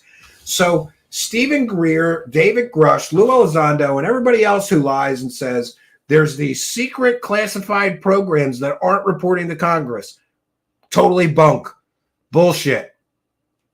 AARO has no evidence for United States government reverse engineering narrative provided by interviewees and has been able to disprove the majority of the interviewees' claims. Some claims are still under evaluation. AARO determined that a piece of metal alleged to be recovered from off-world spacecraft is ordinary, of terrestrial origin and possesses no exceptional qualities. So more BS that the same group of people, Hal Puthoff, Eric Davis, Lue Elizondo, Christopher Mellon, Gary Nolan, more evidence that the narrative they pushed was completely and totally false. They did not have a piece of metal from a recovered off-world spacecraft. It was ordinary, it was of terrestrial origin, and possessed no exceptional qualities. Several factors, domestic and international, most likely influence sightings, reports, and the beliefs by some individuals that there is sufficient proof that some UAP represent extraterrestrial technology. AARO's examination of the historical context of UAP investigations from 1945 to the present reveals that these factors, some common to and distinct between the earlier era of UAP investigations pre-2009 and the modern era post-2009, undoubtedly influenced the direction of these investigations, the volume of and spikes in sightings, and the overall public interest, concern, and debate. Those periods are divided into pre- and post-2009 timeframe because this is the year of the stand-up of Advanced Aerospace Weapons Application, or AAWSAP, and ATIP efforts. Prior to AAWSAP ATIP, there was about a 40-year gap in UAP investigation programs since the termination of Project Blue Book in 1969. Common contextual factors between earlier and modern investigations include a rapidly evolving and dynamic national security environment, concern about technological surprise, intense secrecy related to government military programs, public interest in UAP, perceived bureaucratic barriers, and the persistent lack of quality data. And here is where I think it gets interesting too. AARO assesses that some portion of the sightings since the 1940s have represented misidentification of never before seen experimental and operational space, rocket, and air system, including stealth technologies and the proliferation of drone platforms. So, hey, maybe Stephen Greenstreet was right when he said, it's drones, it's drones. We have talked about here that I believe many of these claims of off-world alien spacecraft are, in fact, this misidentification of advanced technological platforms being tested. Many of the technologies fit the description of a stereotypical unidentified flying object. It is understandable how observers unfamiliar with these programs could mistake sightings of these new technologies as something extraordinary, even otherworldly. Along with these conventional technology research areas, the United States government started the Manhattan Project in 1942. This program operated in secrecy and led to the establishment of several secret cities across the United States to support the development of the nuclear bomb. Any misunderstandings stemming from the intense secrecy surrounding this and similar programs could have been misconstrued for other efforts. So it's pretty interesting. And let me go to my notes here. We'll see what I tagged as the next important. There's some very important. So we've got the first couple of things. Now we need to go to page 28. And of course, we're not going to go through this entire thing. But it's interesting that if you're interested in UFO history and what the government knows about it, this is this is like a free book. You get all of the history of different projects from the government. Project Saucer, Grudge, Project Sign, Project Blue Book, AARO and AAWSAP, Twinkle. They're all here. But we're going to go. Apparently, there's some goodies on page 28 that we're going to go to next. If you're just joining us, I want to thank you for joining us. Please be sure to follow me on Twitter at Stephen Cambion. Follow me on Instagram at Truthseekers Show. Or you can follow me on Facebook. It's just Steve Cambion. All right. Okay, so assessment of interviewee claims. This is where it gets interesting. Because remember, David Grusch claims to have interviewed 40 firsthand witnesses. Remember that. He claims to have interviewed 40, count them, 40 firsthand witnesses. Okay, so here's what AARO had to say. As of September 17th, 2023, AARO interviewed approximately 30 individuals. AARO categorized these individuals into 3 tiers. Tier 1 interviewees are those who have spoken with congressional staff or members of Congress and have been subsequently referred to AARO. Tier 2 interviewees are those who have been referred to AARO by Tier 1 interviewees. Tier 3 interviewees are AARO-generated interviewees that have a corroborating touch point to the principal integrated narrative of reports from Tier 1 and Tier 2 interviewees. Priority is given to those interviewees who claimed firsthand knowledge of government programs, events, or details about any resulting materials. Interviewees relaying second or third-hand knowledge are lower in priority, but AARO has and will continue to schedule interviews with them nonetheless. So, despite sort of lambasting these third-hand reports, they're still willing to listen to people, which I think is fair. AARO generated random numbers and assigned 1 to each interviewee. AARO maintains the key, which is stored and handled in a secure manner. And it's interesting that they start talking about these interviews that they had, and in some cases, exactly who the person is. Like one is Michael Herrera and some other tells. AARO assesses that 2 main narratives have emerged with various and potentially unrelated offshoots. Primary narrative. The primary narrative alleges that the United States government and industry partners are in possession and are testing off-world technology that has been concealed from congressional oversight and the world since approximately 1964 and possibly since 1947, if the Roswell events are included. The narrative asserts that this UAP program possesses as many as 12 extraterrestrial spacecraft. An AARO interviewee claimed in a third-hand account that an organization was in possession of 12 spacecraft recovered from different crash events prior to 1970. Some of the craft allegedly were intact. The interviewee also stated that the CIA had a partnership with a company that ended in 1989 and wanted all material returned to the CIA. AARO discovered no empirical evidence supporting these claims. So, it's kind of interesting to read this because they kind of go through each of these people that they interviewed making claims. And as you read this whole thing, you start to get a sense of like, maybe they are right. All of these people are just playing a game of telephone, telling each other stories, and nobody has evidence, verifiable evidence of the claims they're making. It's just stories being passed around. Next, an interviewee claimed that an organization was in possession of off-world material in 2009 and 2010. A separate interviewee stated they participated in negotiations to return the material to the United States government. The same interviewee stated that a former named senior CIA official quashed the proposal to remove the material from the corporation. A separate interviewee claimed that circa 1999, a former senior U.S. military officer told the interviewee that he touched the surface of an extraterrestrial spacecraft.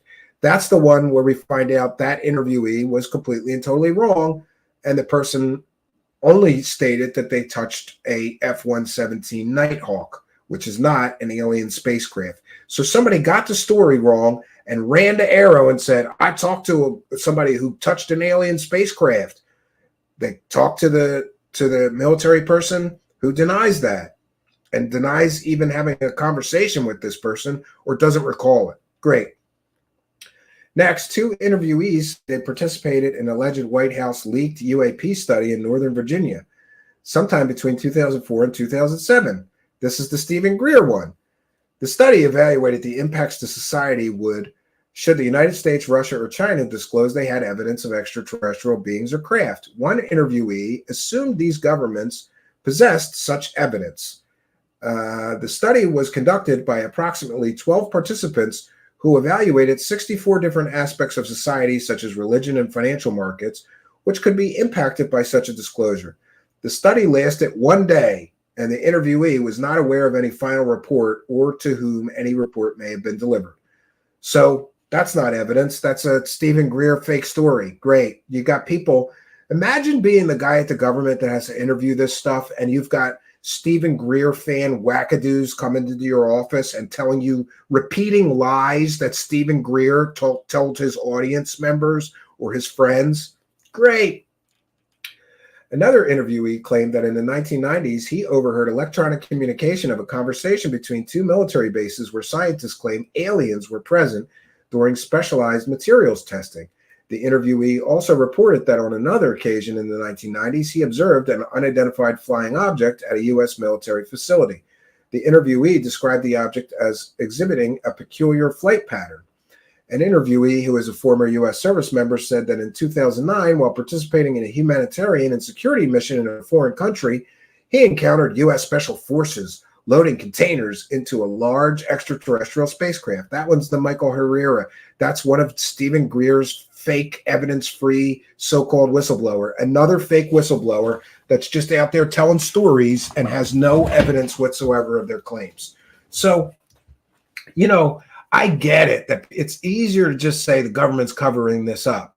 But when the best and brightest in the world of disclosure can come up with is some guy who says, I was on a mission and I saw people loading boxes into a spaceship.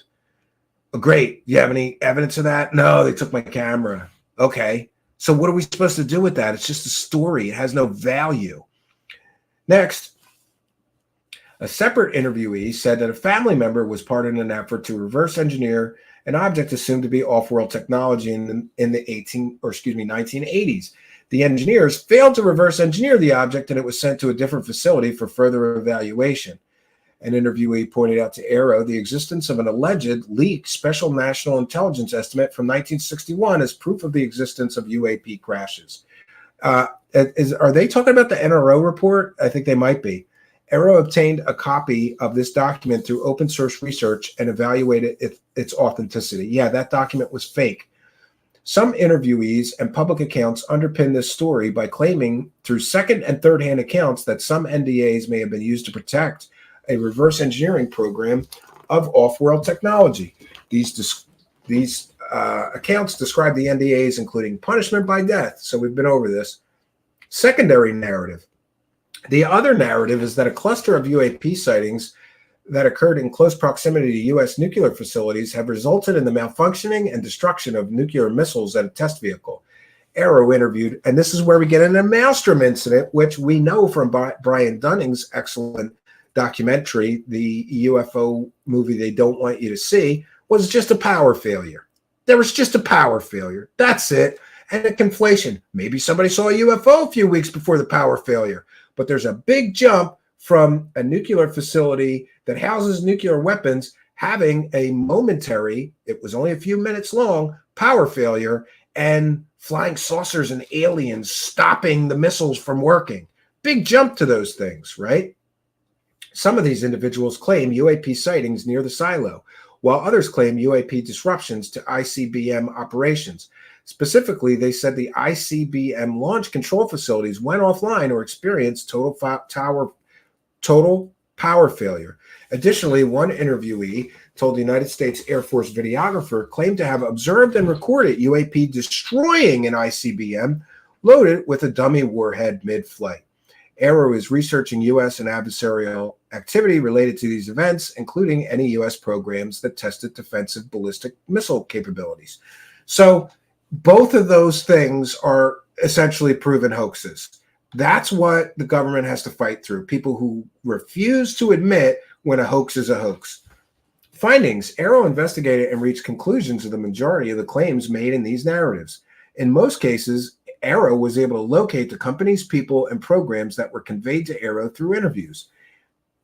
AARO will report on the results of unresolved allegations in Volume 2. AARO's findings to date are as possible.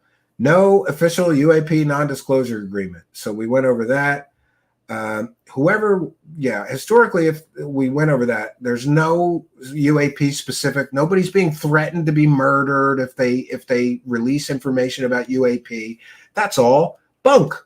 Former CIA official involvement in movement of alleged material recovered. AARO interviewed and obtained a signed statement from former CIA official who was specifically named by AARO interviewees. The former official stated he had no knowledge of any aspect of this allegation.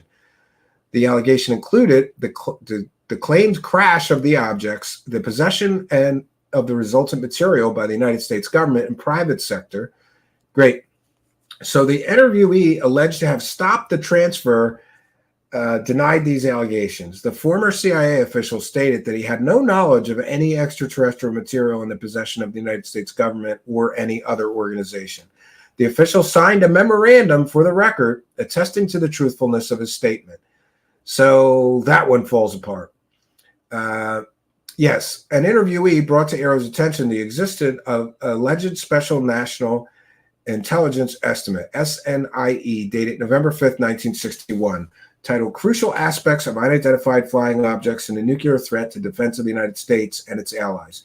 Through open source research, AARO obtained a copy of the document after discussions with the CIA Center for the Study of Intelligence, CSI, and NSA Scientific Studies Board, one of the alleged authors, and research comparing this document to a number of known SNIEs and national intelligence estimates.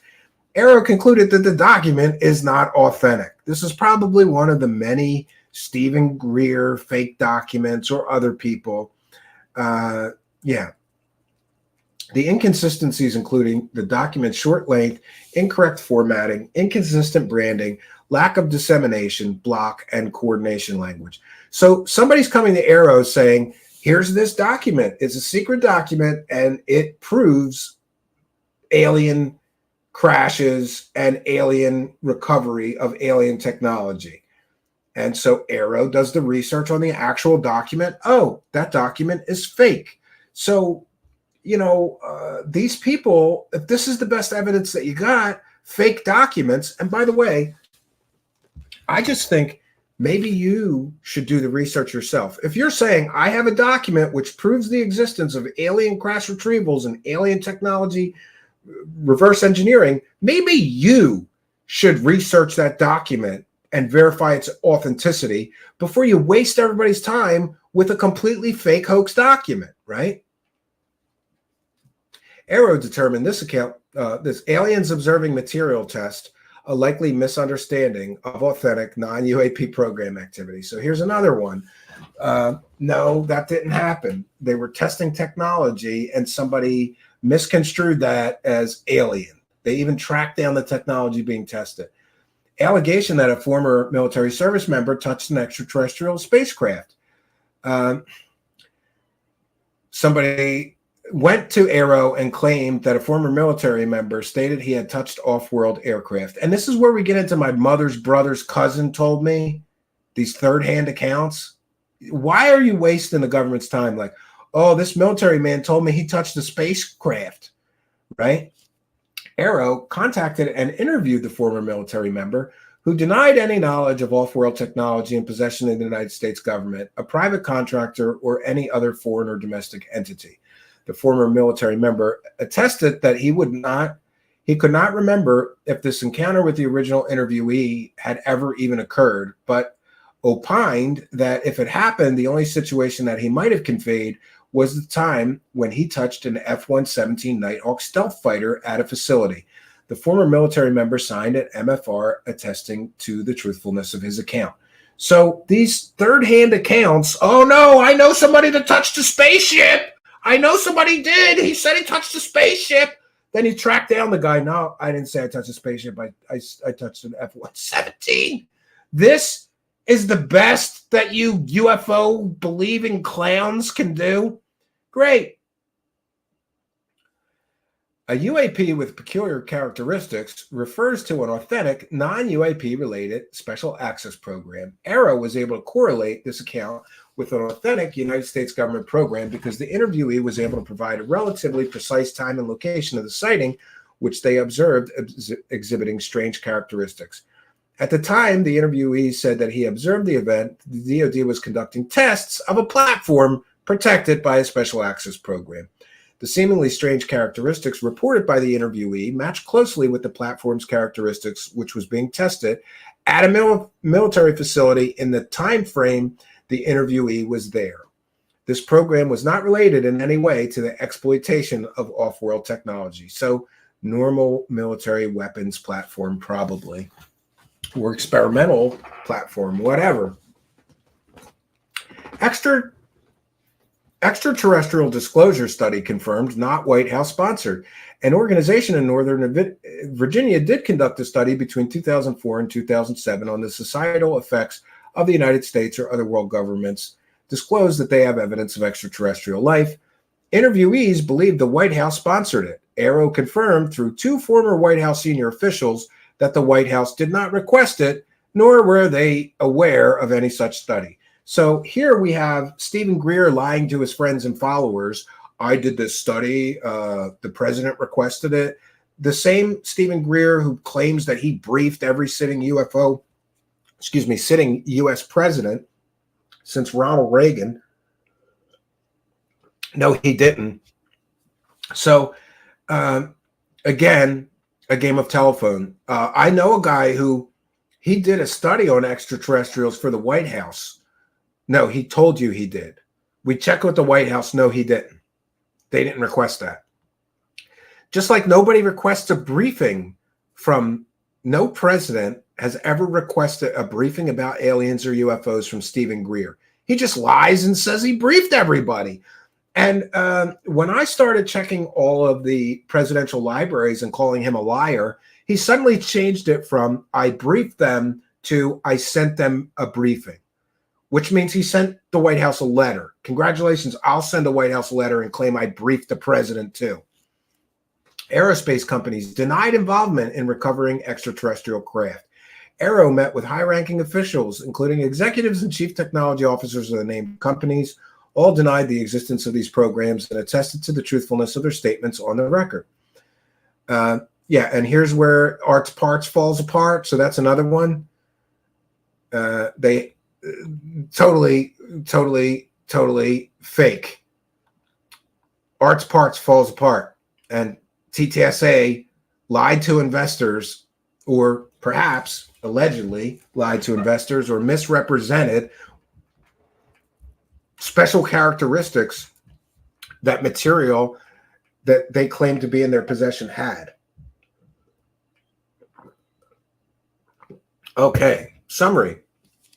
AARO investigated numerous named and described but unnamed programs, pardon me, alleged to involve UAP exploitation, conveyed to AARO through official interviewees. Although at least one interviewee claimed to have seen a captured UAP, none of the interviewees had direct access to or firsthand knowledge of the programs alleged to be UAP related. So where are all these firsthand witnesses, right? Grusch claimed that he interviewed 40 firsthand witnesses. Well, they interviewed 30 people, and one claimed to have seen a UAP, but couldn't verify that with any actual, evidence. One interviewee had access into one authentic program, but his position was such that he only had limited access to its complete details. Interviewees' indirect and incomplete knowledge of authentic efforts most likely contributed to their misinterpretation. We're going to hear that word a lot in this report, misinterpretation of what they heard or saw. AARO concludes many of these programs represent authentic, current, and former sensitive national security programs, but none of these programs have been involved with capturing, recovering, or reverse engineering off-world technology or material. All the programs assessed to be authentic were, or if still active, continue to be appropriately reported to either both the Congressional Defense and Intelligence Committees. So all those claims of Dr. Stephen Greer and others, or Grusch has made, these are special access projects, they're being hidden from Congress. No, that's all bullshit. That talking point falls apart.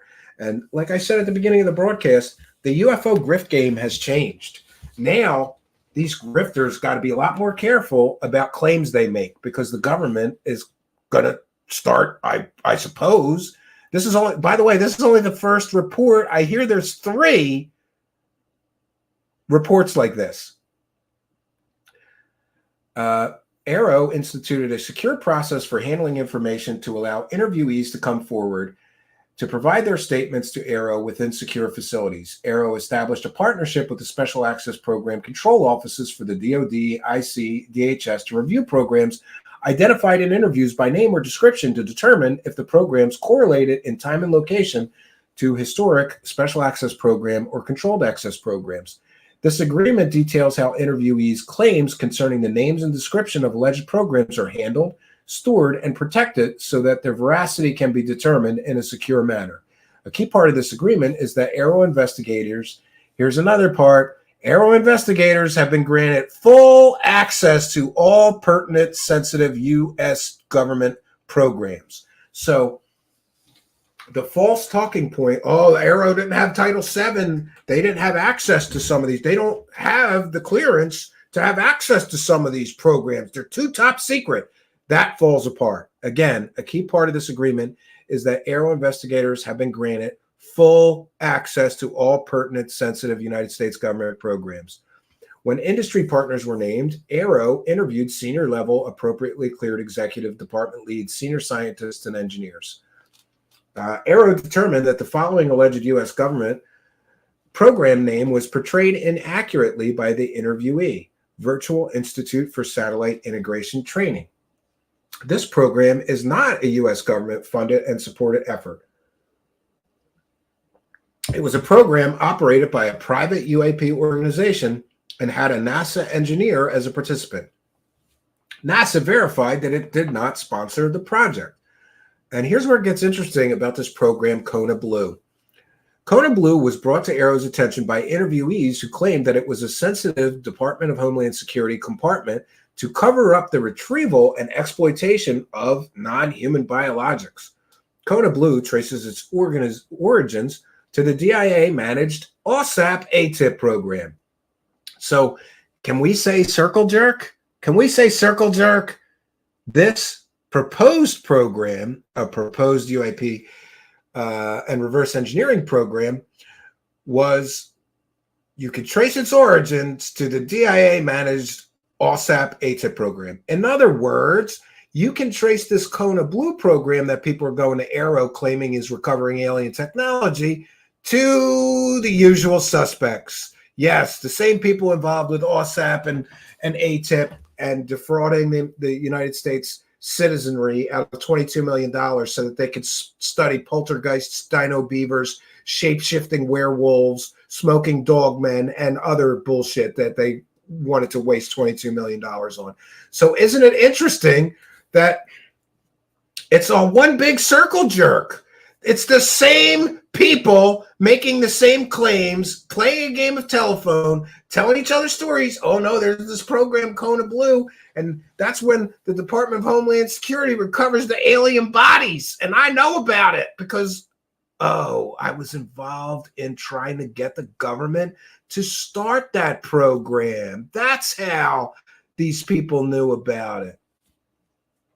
Kona Blue traces its origins to the DIA-managed OSAP ATIP program, which was funded through a special appropriation and executed by its primary contractor, a private sector organization. Bob Bigelow.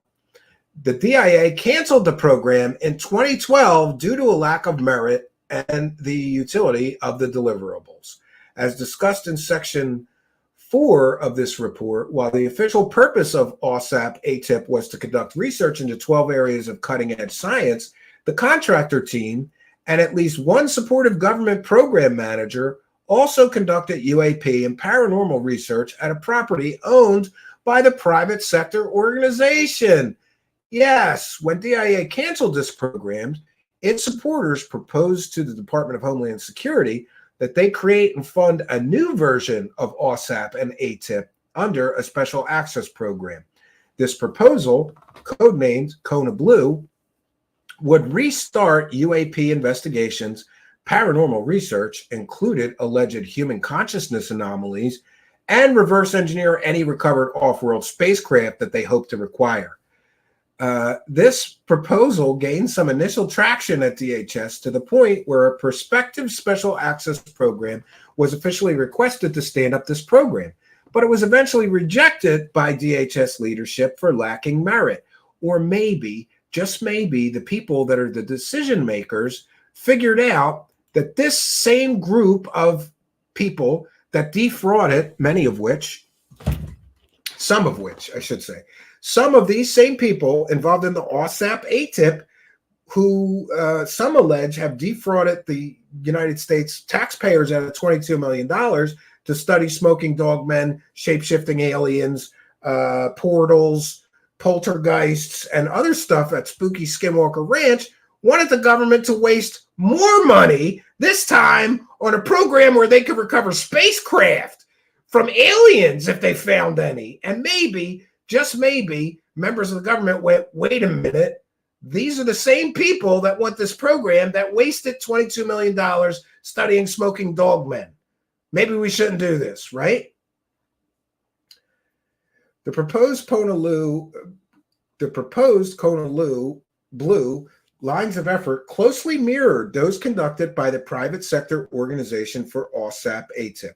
Kona Blue's advocates were convinced that the United States government was hiding UAP technologies. They believed that creating this program under DHS would allow all the technology and knowledge of these alleged programs to be moved under the Kona Blue program. The program would provide a security and governing structure where it would be monitored properly by congressional oversight committees. This belief was foundational for the Kona Blue proposal, based on the proposal documents and several interviewees who have provided the same information at AARO in Congress. The Oral History Initiative section of the Kona Blue proposal was to collect data from an already identified and calibrated list of retired, previously highly placed government, armed services, contractor, and intelligence community individuals. The Oral History Project will include gathering all information pertaining to the location of advanced aerospace technology and biological samples, including records, files, reports, photographs, as well as physical samples. It is critical to note that no extraterrestrial craft or bodies were ever collected. This material was only assumed to exist by Kona Blue advocates and its anticipated contract performers. This was the same assumption made by the same individuals involved in the OSAP ATIP program. So again, same group of people. We keep coming time and time back to this same group of wackadoos, right? Kona Blue was not reported to Congress at the time because it was never established as a special access project and therefore did not meet the threshold for congressional reporting. However, the Deputy Secretary of Defense provided a congressional notification concerning the program when it was identified in the spirit of transparency. AARO confirmed the existence of one intelligence community CAP program that was unnecessarily expanded in 2021 to include a UAP reverse engineering mission. The program was expanded despite the lack of any evidence or mission need to justify the expansion. The appropriate congressional communities were notified. This program never recovered or reverse engineered any technology, let alone off-world spacecraft. This CAP was disestablished due to its inactivity, absence of mission need, and lack of merit. Great. Nexus of proponents.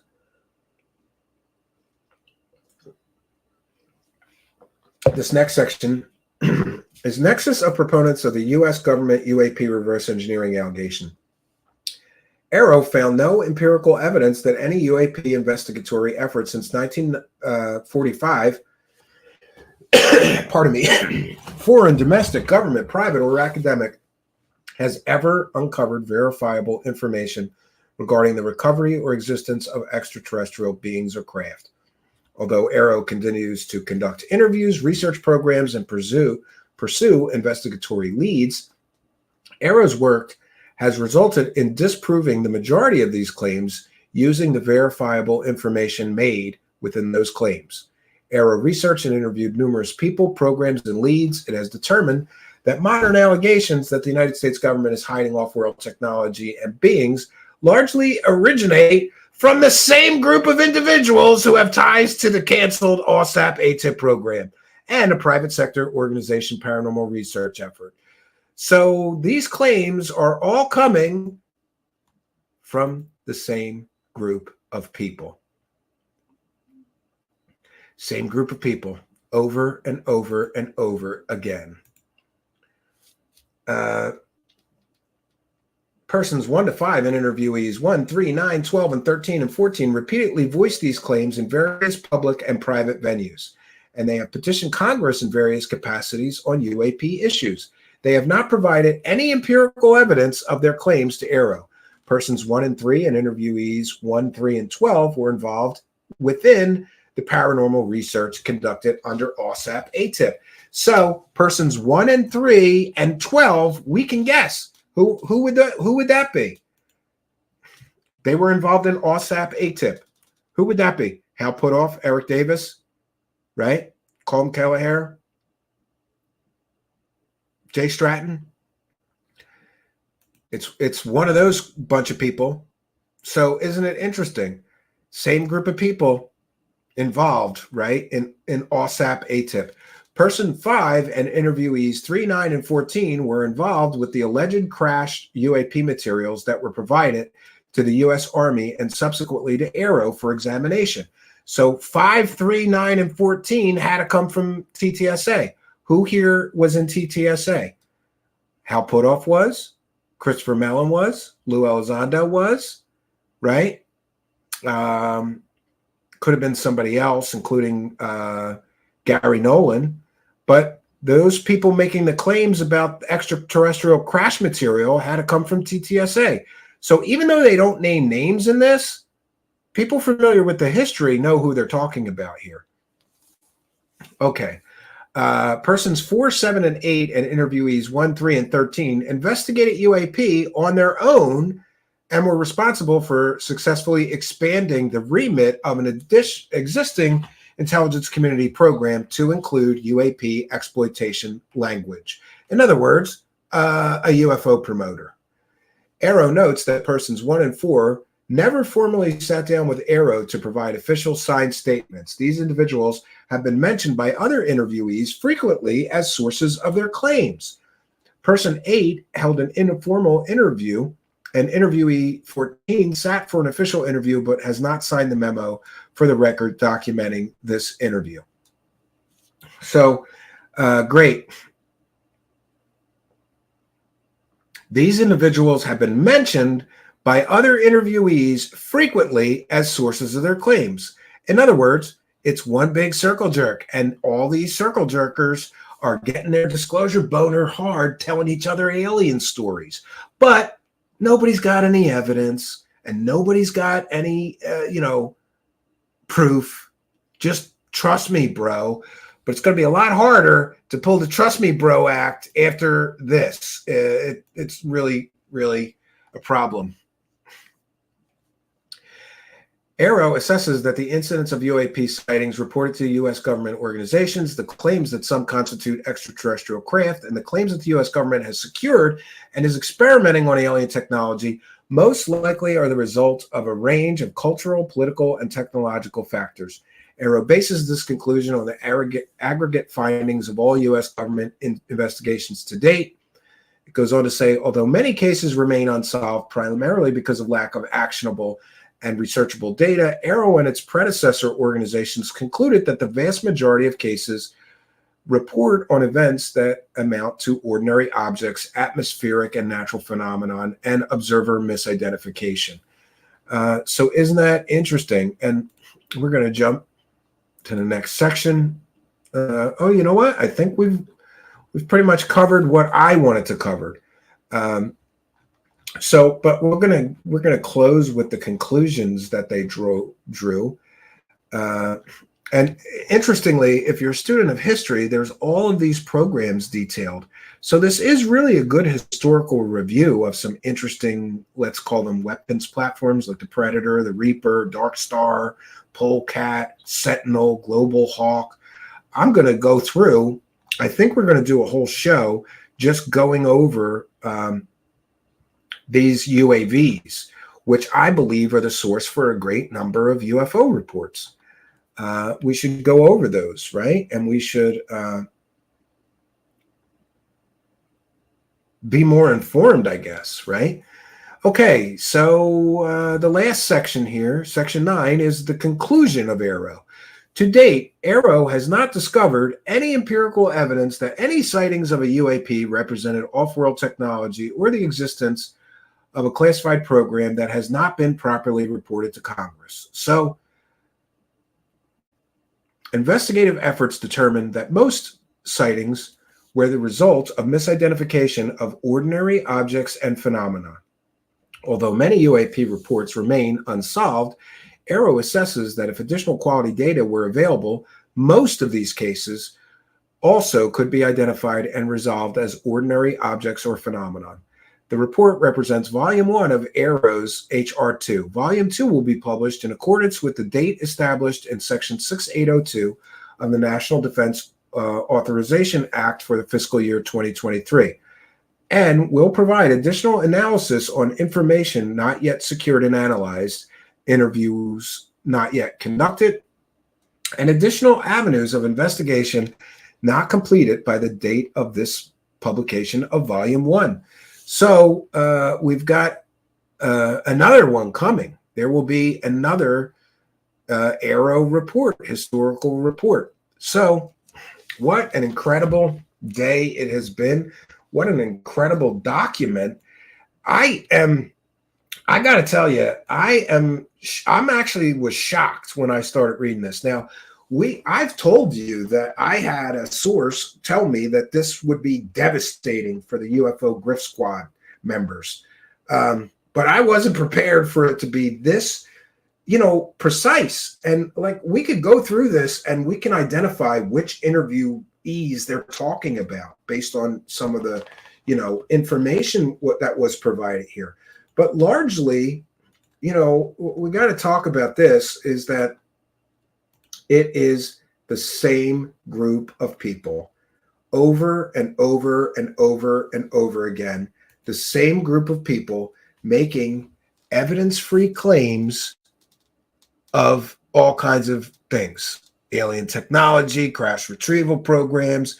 It really is a self-licking ice cream cone echo chamber. These guys just tell each other stories. I swear some of these people beat off to pictures and videos of UFOs. There's a weird bunch. But interestingly, it all comes back to the same group of people. And I get it. It's easier to say, oh, no, the government's covering it up. I still believe that the government has aliens. Well, then these guys have to put up or shut up now. They're not going to be able to bluff anymore. They just ruined their entire grift because they pushed too far. Maybe you shouldn't involve Congress in your grift squad members. Maybe you should have just made the claims and not pushed Congress to investigate. And by the way, this is what everybody wanted. They wanted the government to take this subject seriously and scientifically investigate it. Well, now they have. And what we find out is a bunch of UFO grifters have been telling each other stories with no evidence for years, in some cases decades. And we also know that this group of people have collectively made millions of dollars pushing evidence-free false narratives, fake stories, misrepresentations, misidentifications, misinformation, disinformation, fake information, and fake evidence-free. Somebody told me this story. Trust me, bro. False narratives. But you see, I know, somebody said, oh, this is the death of the UFO. No, it's going to go on. Everybody's going to say, oh, there's a cover up. They're just covering it up. They're all going to say that. And then everybody's going to just, pretend that this never happened, that the government didn't finally push back and say, you know what? You guys are full of shit and you have no evidence of your claims. And by the way, here's where we're going to see who's full of shit or not. You know how we tell who's full of shit? If all these people don't immediately provide evidence refuting the conclusions drawn in the AARO report, then they were full of shit the whole time. If all of these people don't immediately prove that the government is lying about all of this, and the government is lying. Look, it's very simple. If the government is lying about there being no evidence, then show your evidence. See, this is the problem. You ever play poker with somebody who bluffs too much? After a while, you figure out he's always bluffing. Just call his bluff every time. So the government has called the bluff of all these UFO profiteering whores, all of which collectively, this group of people have made millions of dollars selling fake stories and books and documentaries and TV shows. All of them profited from false narratives, evidence-free stories. And this time, they bluffed too far. As I said earlier in the broadcast, does anybody remember the United States government coming out and saying Bob Lazar's a liar and here's why? They never did that. You know why? Because I don't know. I don't know why. I've heard that the government had this long-standing policy to not comment on claims made by private citizens. But this is a marked change.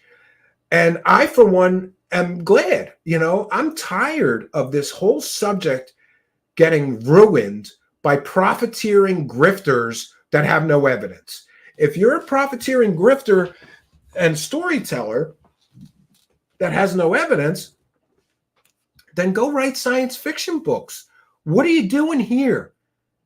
We need evidence and we need proof and hope so's, maybes, possibilities. My cousin's brother told me. I talked to a guy that once touched a UFO.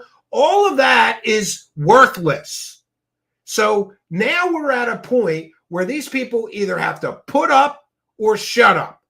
If they cannot just say the government is lying. That's not going to be enough when the government just proved that all of you people have been lying to everybody. Where's these 40 first-hand witnesses? Now would be a great time to drop them out, right? Here you go, AARO. Here's 40 first-hand witnesses. You said there's no first-hand witnesses. Here they are. Where are they at? Where's all this evidence? And we've got people like Ross Coulthart, scumbag that he is, lying and saying the Intelligence Community Inspector General said Grusch's claims are true. No, they're not. He never said that. Are you just making or do you live in such a delusional fantasy land that you could just invent fake facts? The Intelligence Community Inspector General is not investigating Grusch's alien or UFO claims. He is not investigating any of that. He never called Grusch's alien and UFO claims urgent and credible. Show me a quote of him saying Grusch's claims are true, Ross Coulthart. Or did you just lie through your teeth on a national television program, you clown?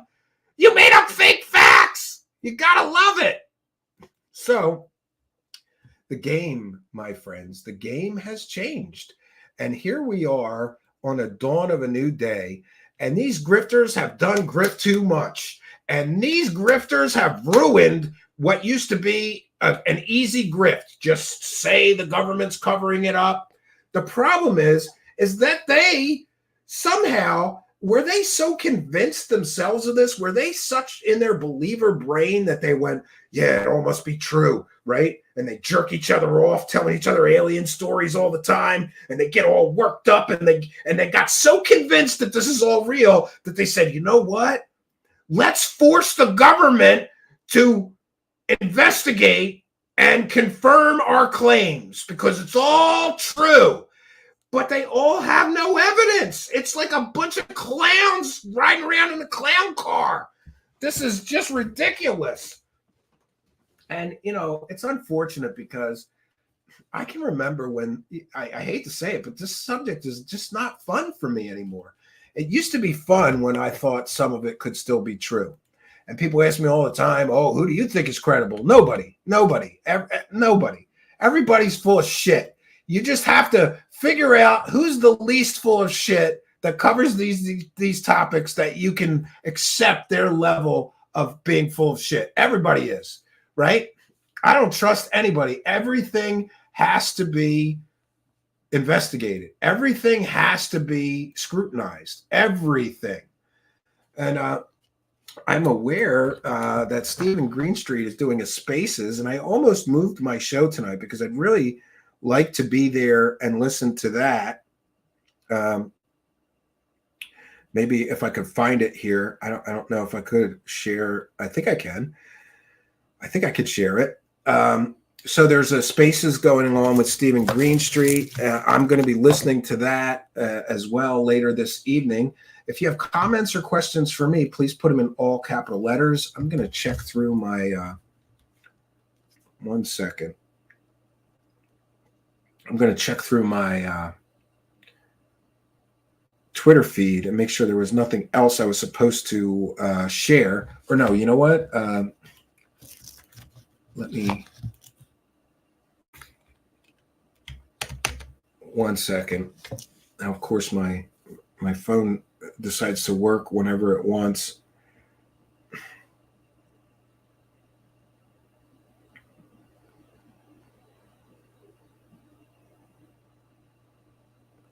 One second. Let me see if I can share Stephen Greenstreet's Spaces. We won't be able to speak and hear them at the same time, but I think I can just share the space. Yeah. I hope he doesn't mind me doing that, but it's fair use.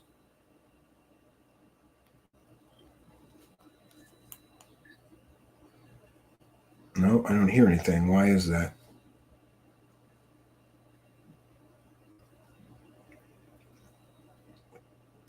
He labeled his space Stephen Greenstreet Pig Space. Great. Why don't I hear this?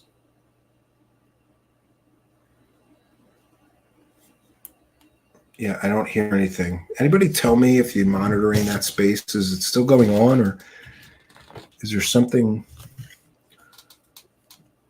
wrong with the way I'm trying to listen? I don't want to. I just want to be a listener. Yeah. All right, we're gonna forget about that. I guess I'll just end the broadcast and go listen. All right, questions or comments for me? Please put them in all capital letters. There are people who actually believe the Wilson memo. Laugh out loud. That Wilson memo story was told by Greer in his Crossing Point of Light lecture in 2010. It's a lie. He made it up. Yeah, and then people play telephone. They repeated the lie. That's exactly the case. Where's Tim Burchett when you need him, dag nabbit? Yeah, I can't say I disagree. You all just come on here to hear this guy scream over and over. I'm not saying he's wrong. Yeah, listen, I'm very passionate about things, so I get a little animated. And would you believe that there are people that want me to yell and scream more? Mike Dolan tried to give that traction too. Yeah, Richard Dolan, of course, he made more money on the Wilson notes than virtually anyone. UFO Joe, I don't know if that's who I think it is, saying scam. Yeah, and by the way, I do want to speak to people who put these UFO celebrities on a pedestal. You can't do that anymore. These people lied to you. They lied to all of us. They bluffed evidence that they didn't have. They overstated what little shreds of something that could be called evidence that they had in their possession. They did all of that so that they could profit. All these people are making money off of this. You also have to remember that too. Greenstreet Space is still going on. Well, isn't it interesting? I can't get to it. I don't know why. I joined it. I don't hear anything. It goes to the space and then I don't hear anything. Oh, maybe because I have my phone on Do Not Disturb. No, I don't think that should affect it.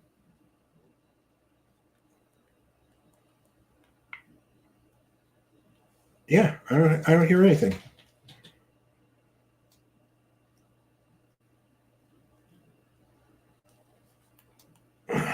Half my audience is in there. Thanks, guys. I should be over there too.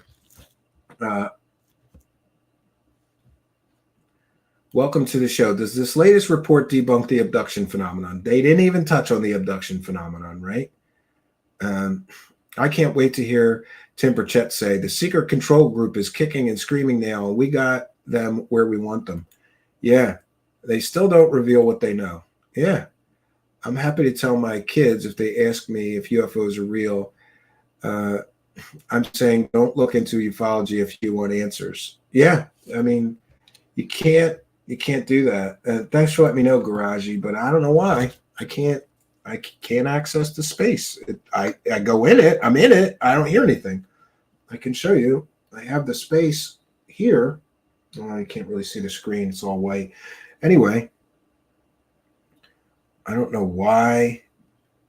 I'm going to go to settings or something. I don't know why. That's bizarro.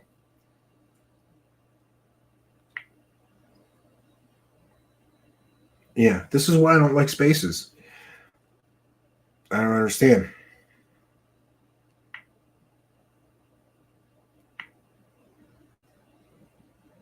Yeah, I don't know. I'm just gonna go listen on desktop. I mean, I could try to listen to it on desktop. Let me see. Let me see if we could get it to play on desktop.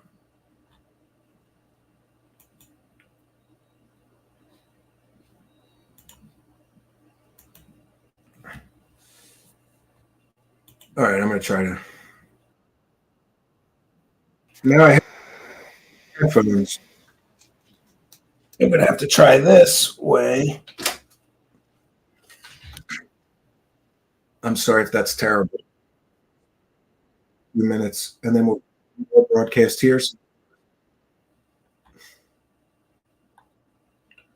Yes, Operation Shutdown, they lied to all of us.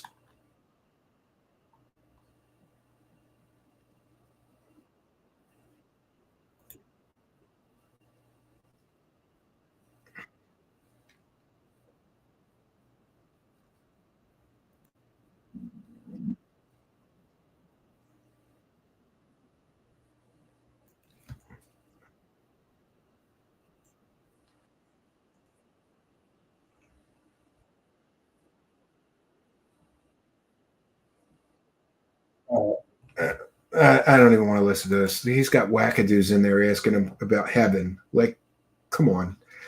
It's one of the reasons I don't really like spaces, because sometimes it's just like random people that are way off topic. And like, if you go to a space to hear about certain things and topics, and then, there's just some guy going to ask about heaven. What's your view of heaven, Stephen Greenstreet? Like, that's not what that space is for, buddy.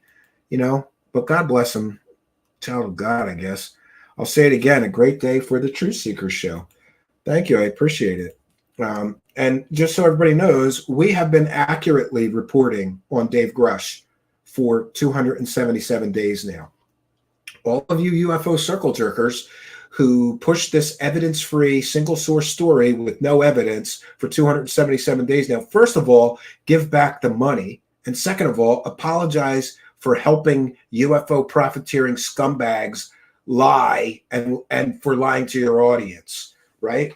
But stranger things have happened. I don't think we're going to get an apology out of the people that have provably now been helping push a completely and totally evidence-free false narrative, right? And it's so funny. People come, oh yeah, I want the truth. No, you want a fantasy. You want a delusional fantasy. You don't want the truth. The truth is that many of the people pushing these stories are UFO profiteering whores and scumbags and liars, provable liars, or disinformation merchants, misinformation agents, and more. So how are you getting the truth out of people who keep getting caught lying to you? Bluffing. Oh, we've got 40 witnesses. We've got all this evidence. Where's that? Oh, we can't show you. We're going to go to the wrong government agency because they don't investigate it. And then we can tell our stupid UFO cult followers that we gave the evidence to the government. Taking claims of aliens and UFOs to the intelligence community inspector general is like, taking medical claims to the Environmental Protection Agency. It's not the proper place for that. They don't investigate that. You know who does? AARO. But isn't it interesting? Oh, we can't go to AARO. We don't trust them. You mean, I think, and I freely admit that this is speculation, but I think that these clowns got a whiff. They start sending people AARO, and the first few people got interviewed went back and went, man, these guys are really thorough. They're investigating everything that we claim, and they're tracking down things and getting to the bottom of it. That's what I think happened. Then, remember, it's all the same circle of circle jerk, a bunch of guys, the same people, same group. So I think AARO interviewed a few people, and then that group got a whiff of just how thorough AARO was being in their investigatory efforts. And they knew, we've got butt kiss. We've got nothing. We can't go to AARO. They're going to know we've got shit. And they all refused, not all, but many of them refused to go to AARO. Let's just say we can't trust AARO. You mean you can't trust them because they're expecting you to have evidence when you're making wackadoo out of this world claims like the government has alien bodies? You assholes! You gotta love it. You know, somebody earlier today asked me if I feel vindicated, and not really, because I'm still the one that's going to get called a disinformation agent, because I won't go along with a false, delusional, faith-based narrative that is based on zero evidence whatsoever, right? But I'm a disinformation agent. Why? Because I actually expect people to have evidence when they make claims like this. Why? Because I don't just accept as gospel these UFO celebrity scumbags who keep getting caught lying to the American public, lying to their followers. You know, by the way, not for nothing, but I've been at this for a few years. I have never intentionally lied to my audience, nor would I ever do that. These other group of people, they lie to their audience constantly. Look at Ross Coulthard. He just lied through his teeth, and he said the intelligence community inspector general said that Grusch's alien claims are true. No, he didn't, right? Or what about Jeremy Corbell? How many times has he been caught lying, right? It's just a one big circle jerk of nonsense, right? And of course, there is a report that UAP caucus member is in talks with Dave Grusch about becoming a congressional intelligence aide. That's great. Give a guy who's been lying for profit for 275 days a government job, because that's going to help, right? That's really going to help the whole situation. But anyway, friends, I'm going to go listen to that Stephen Greenstreet space. I regret that I missed most of it, or been going for a few hours. Oh, we want to take a moment to thank Patrick Sheehan for a kind and generous $4.99 super chat, just so everybody's aware. Number one, we read every single super chat. If you become a YouTube channel member, we give you a shout out and a thank you. Thank you, Patrick Sheehan, for two things: being a member and a kind and generous $4.99 super sticker. Thank you for your kindness, generosity, and support of the show, and helping us to praise the cash. Praise the cash, praise the cash, praise the cash. Oh, I forgot I unplugged my headphones here, so I won't need those for the remainder of the broadcast. So I want to announce as well, I did not go to the cabin this week because of this report dropping, and because it's supposed to rain all weekend. And last week I went and it just rained all weekend, and I really didn't get very much done because there's not much interior work of the cabin left. Most of what remains to be done at the cabin is outside work. So I don't feel comfortable like telling my wife, like, hey, watch the kids all weekend. I'll be back, and just sitting in the cabin in the rain. Don't tell her. Maybe I do that sometimes. Just get a little peace and quiet and get away from the circus of children, you know? But anyway, in any case, I did not go to the cabin this weekend because of that. And because of that, and because I think a lot of people are going to want to talk about this tomorrow night, 9 p.m. Eastern Standard Time, we are doing a UFO report panel. And anybody can join the panel. This is an open panel. So whether you're a believer, a skeptic, whether you're a big fan of the people that I keep calling UFO celebrity scumbags, or you're a big critic of theirs, everybody's welcome. I just ask that everybody be kind and supportive of the fellow panel members. Keep things civil. Like, can we have a conversation? I'd like to talk to somebody that's a big Lue fan, who perhaps can explain to me how Lue Elizondo keeps getting caught lying, but he's still a hero. Heroes, to my knowledge, they don't lie. I don't know. Maybe call me kooky, right? Call me kooky. So tomorrow night, 9 p.m. Eastern Standard Time, you are most welcome. We'll be here doing a special panel show. And for those unaware, that just means anybody can join the show. And we have an open discussion. Yes, Patty Wilhelm reminding everybody, please wear clothes. Yes, keep your clothes on. Yes, this is the kind of crowd we have. I literally have to announce, if you're going to be on the show, you have to wear clothes, please. Right? William Runner says, hopefully this report will wake up a lot of ufologists and save them a lot of mental anguish and money at Truthseekers. Yeah, I mean, we can help. We can hope. Just because the powers that be will not let out that info doesn't mean it's not real. All you have to listen to is the thousands of people being taken without their permission, says Sheila Spar. Yeah, I mean, I get it. Some people are just going to believe that the government is still lying no matter what evidence they show you that they're not. Solar Marshall is here and says, that's the formula the UFO mafia uses. Lie, lie, lie, and support the next liar, and so on. Yeah, it's really disturbing. King Bull says Grusch is either telling the truth or has been fed false information. That's the case with him. I hope he's telling the truth. I believe that he was fed false information, and it's the same group of people, that group that Mr. Greenstreet identified. I agree with him 100%. I would add a few more people in there, like Ron Pandolfi, Jack Sarfati, and a few others that have been around for a long time making these claims. But it's the same group of people over and over and over again. That's not a coincidence. That is definitely not a coincidence. Smith says it definitely helps clear up some of the older cases. I doubt Northrop Grumman are submitting their new test data, though. Yeah, well, we'll see what happens. But, the one big criticism I do have of the report is kind of ridiculous to say, well, we asked the CIA and they told us that they didn't have any aliens. Or we asked this private organization and they said, oh, we don't have any aliens. Like, okay, that I'll give the true believers is a little fishy. I have to admit that, right? Abduction cases with all the cameras, people have not once that I know of, have we seen a person disappear from an abduction.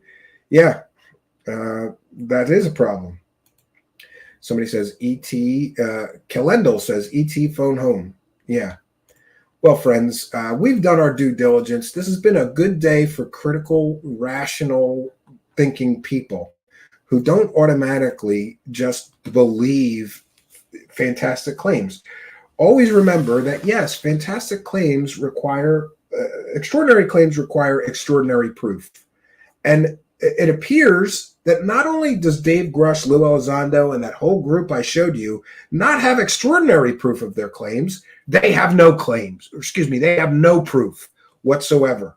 And it's going to be interesting to see, but, I've predicted they're just going to say it's a cover-up. That's the only play they have left to continue. Now, remember, all of these loser show UFO circle jerkers, right? Any show with the name Disclosure in it, that UFO podcast and a bunch of others, good propaganda show, and the liberal lies, you remember? That shit rag fake newspaper. All they had, they're going to have to just cry cover up to keep their money rolling in, right? But I'm here to tell you that this is a huge change. These guys bullshitted so much that the government got so sick of it that they said, we're calling these guys on their bullshit. And they did. And you can sit in denial or, oh, they got one fact wrong. Senator Harry Reid wasn't from New Mexico. He was from Nevada. So we can't trust this report. Dude, cope harder, right? I mean, even if you're a fan of the people that push these stories and these narratives, you have to admit that now is the time then that they should prove the government wrong. Show us all the evidence you claim to have. Show us all these firsthand witnesses you claim to have. Where are they at? Where is this evidence that for 277 days we've been told that Grusch was in possession of. Where is the evidence? It doesn't exist.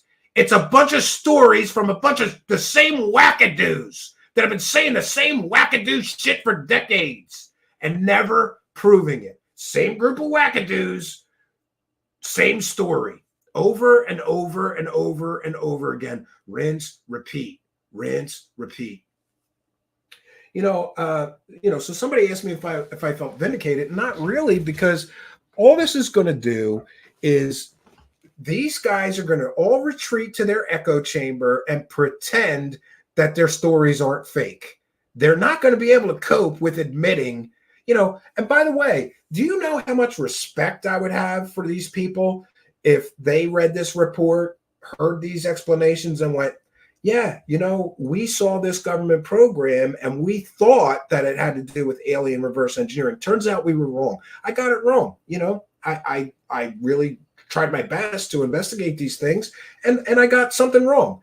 I would have 1,000% more respect for those people. But that's not what we get. What they do when they get caught is they double down, triple down, quadruple down. No, the aliens are still here. The government still has the aliens. Don't show me evidence that it's all a lie.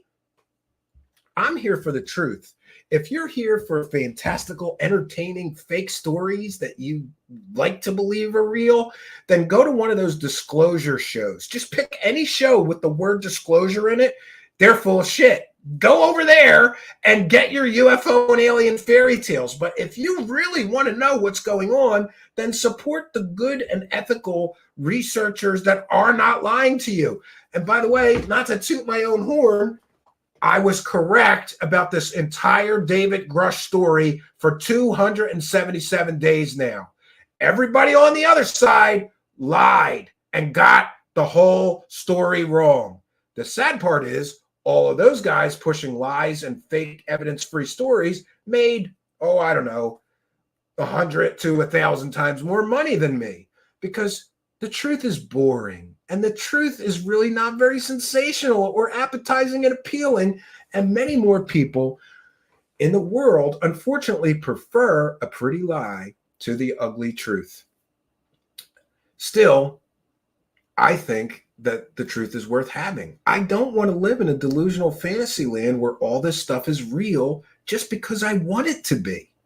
I want to get to the mystery. I want to solve the mystery. And if the mystery is largely fake and manufactured, then it's not a mystery and therefore has zero appeal to me. So let me know what you think in the comments. I am going to bounce on out of here. But like I said, we'll be doing an open panel show tomorrow night, 9 p.m. Eastern Standard Time. I will post that shortly. We're going to do a couple of premieres this weekend, but it turns out I think I'd rather do the live shows and we'll push those back. But we got a really fun one for you because we've got leaked videotape of Corey Goode's last secret space mission. And wait till you see this shit. It is going to crack you up. I couldn't stop laughing the whole time I was watching this thing. We're going to debut that soon. It's in our video section. Actually, we're going to debut that tomorrow night at 7 p.m. We'll do that. And I think it's only 25 minutes. And then you guys can come back for the open panel. Or maybe I'll move it to 8:30. No, I'll leave it at 7 p.m. Anyway, it's in our video section. And if you haven't seen some of the shots, oh my God, thank God that we have, God bless Mr. Ian, AI Whisperer. So here is a preview of the Corey Goode leaked tape of Corey Goode's Secret Space Adventures. This is from the leaked tape, and it's coming soon on Truthseekers. I have the link here. It is in our video section. Corey Goode's Secret Space Adventures. And I said I wasn't going to cover Corey Goode anymore. I'm not covering him. But we're doing this as a comedic parody about his Secret Space Adventures, and I'm fine with that. And if anybody has a problem with that, you can shut the fuck up, right? Some other content creator, you can't cover this. I'm not allowed. Fuck off, loser. Yeah. that's where I'm at with that. Yeah, and hey, by the way, I may cover Corey Good again, but probably not, because I don't want the criticism, or I don't want to give somebody an attack vector. For those unaware, some other content creator was sued by Corey Good, and he was unable to cover Corey Good and thought it was unfair that I was making money covering Corey Good when he couldn't. So I just said, okay, I'll take all the videos down. Fuck off. Now talk some other shit. And of course he did, but it is what it is. So tomorrow night, 7 p.m., we'll debut Corey Good's, the first episode. We've got multiple episodes of Corey Good's Secret Space Adventures. Wait till you see this shit. It is... It is amazing. Anyway, we've done our due diligence for today. It's a good day to be a rational thinking person. It's a bad day to be in a UFO cult, because now if you're in the cult of UFO, you have to invent new conspiracies to cover for why the last conspiracies are all fake, but you can't deal with that. So just invent, do new mental gymnastics, invent new conspiracies to cover for why the other conspiracies aren't completely debunked and busted as fake. Cope, get the mental gymnastics. Still tell yourself Lue Elizondo is a GQ hero, even though dude, how bad of a liar do you have to be for the government to fucking go, you know what? We're gonna tell everybody that guy's full of shit. He never ran a government UFO program. He's a liar. That's pretty bad. And the fact that he's still gonna sign his name with that fake title he gave himself. By the way, I'm the director of, I don't know, I'm going to come up with a program name, and I'm just going to call myself the director of a UFO program in the Pentagon. I'm just going to invent it. Lue Elizondo is a pathetic, LARPing liar. That's what we know from this report. And we also know that people misrepresented things in order to sell stock in TTSA. That's going to be a real problem for them. People misrepresented Lue Elizondo's resume. They lied about building a spaceship to investors. They lied about this material they were in possession of. That's going to be a real problem if the SEC truly is pursuing that investigation. By the way, we'll be following up with them to find out more about that in the coming weeks. And whatever I find out, we'll bring to you. So that's all we got for you, friends. I'm going to bounce on out of here, but we'll be back tomorrow night at 7 p.m. for a premiere and then 9 p.m. for a live show. So it's going to be a busy weekend, but since I'm home, we'll try to get some Truthseekers time in. No place I would rather be. Okay, friends. So that's all I got for you. Until next time, my name is Stephen Cambion. Good night, and God bless all of you.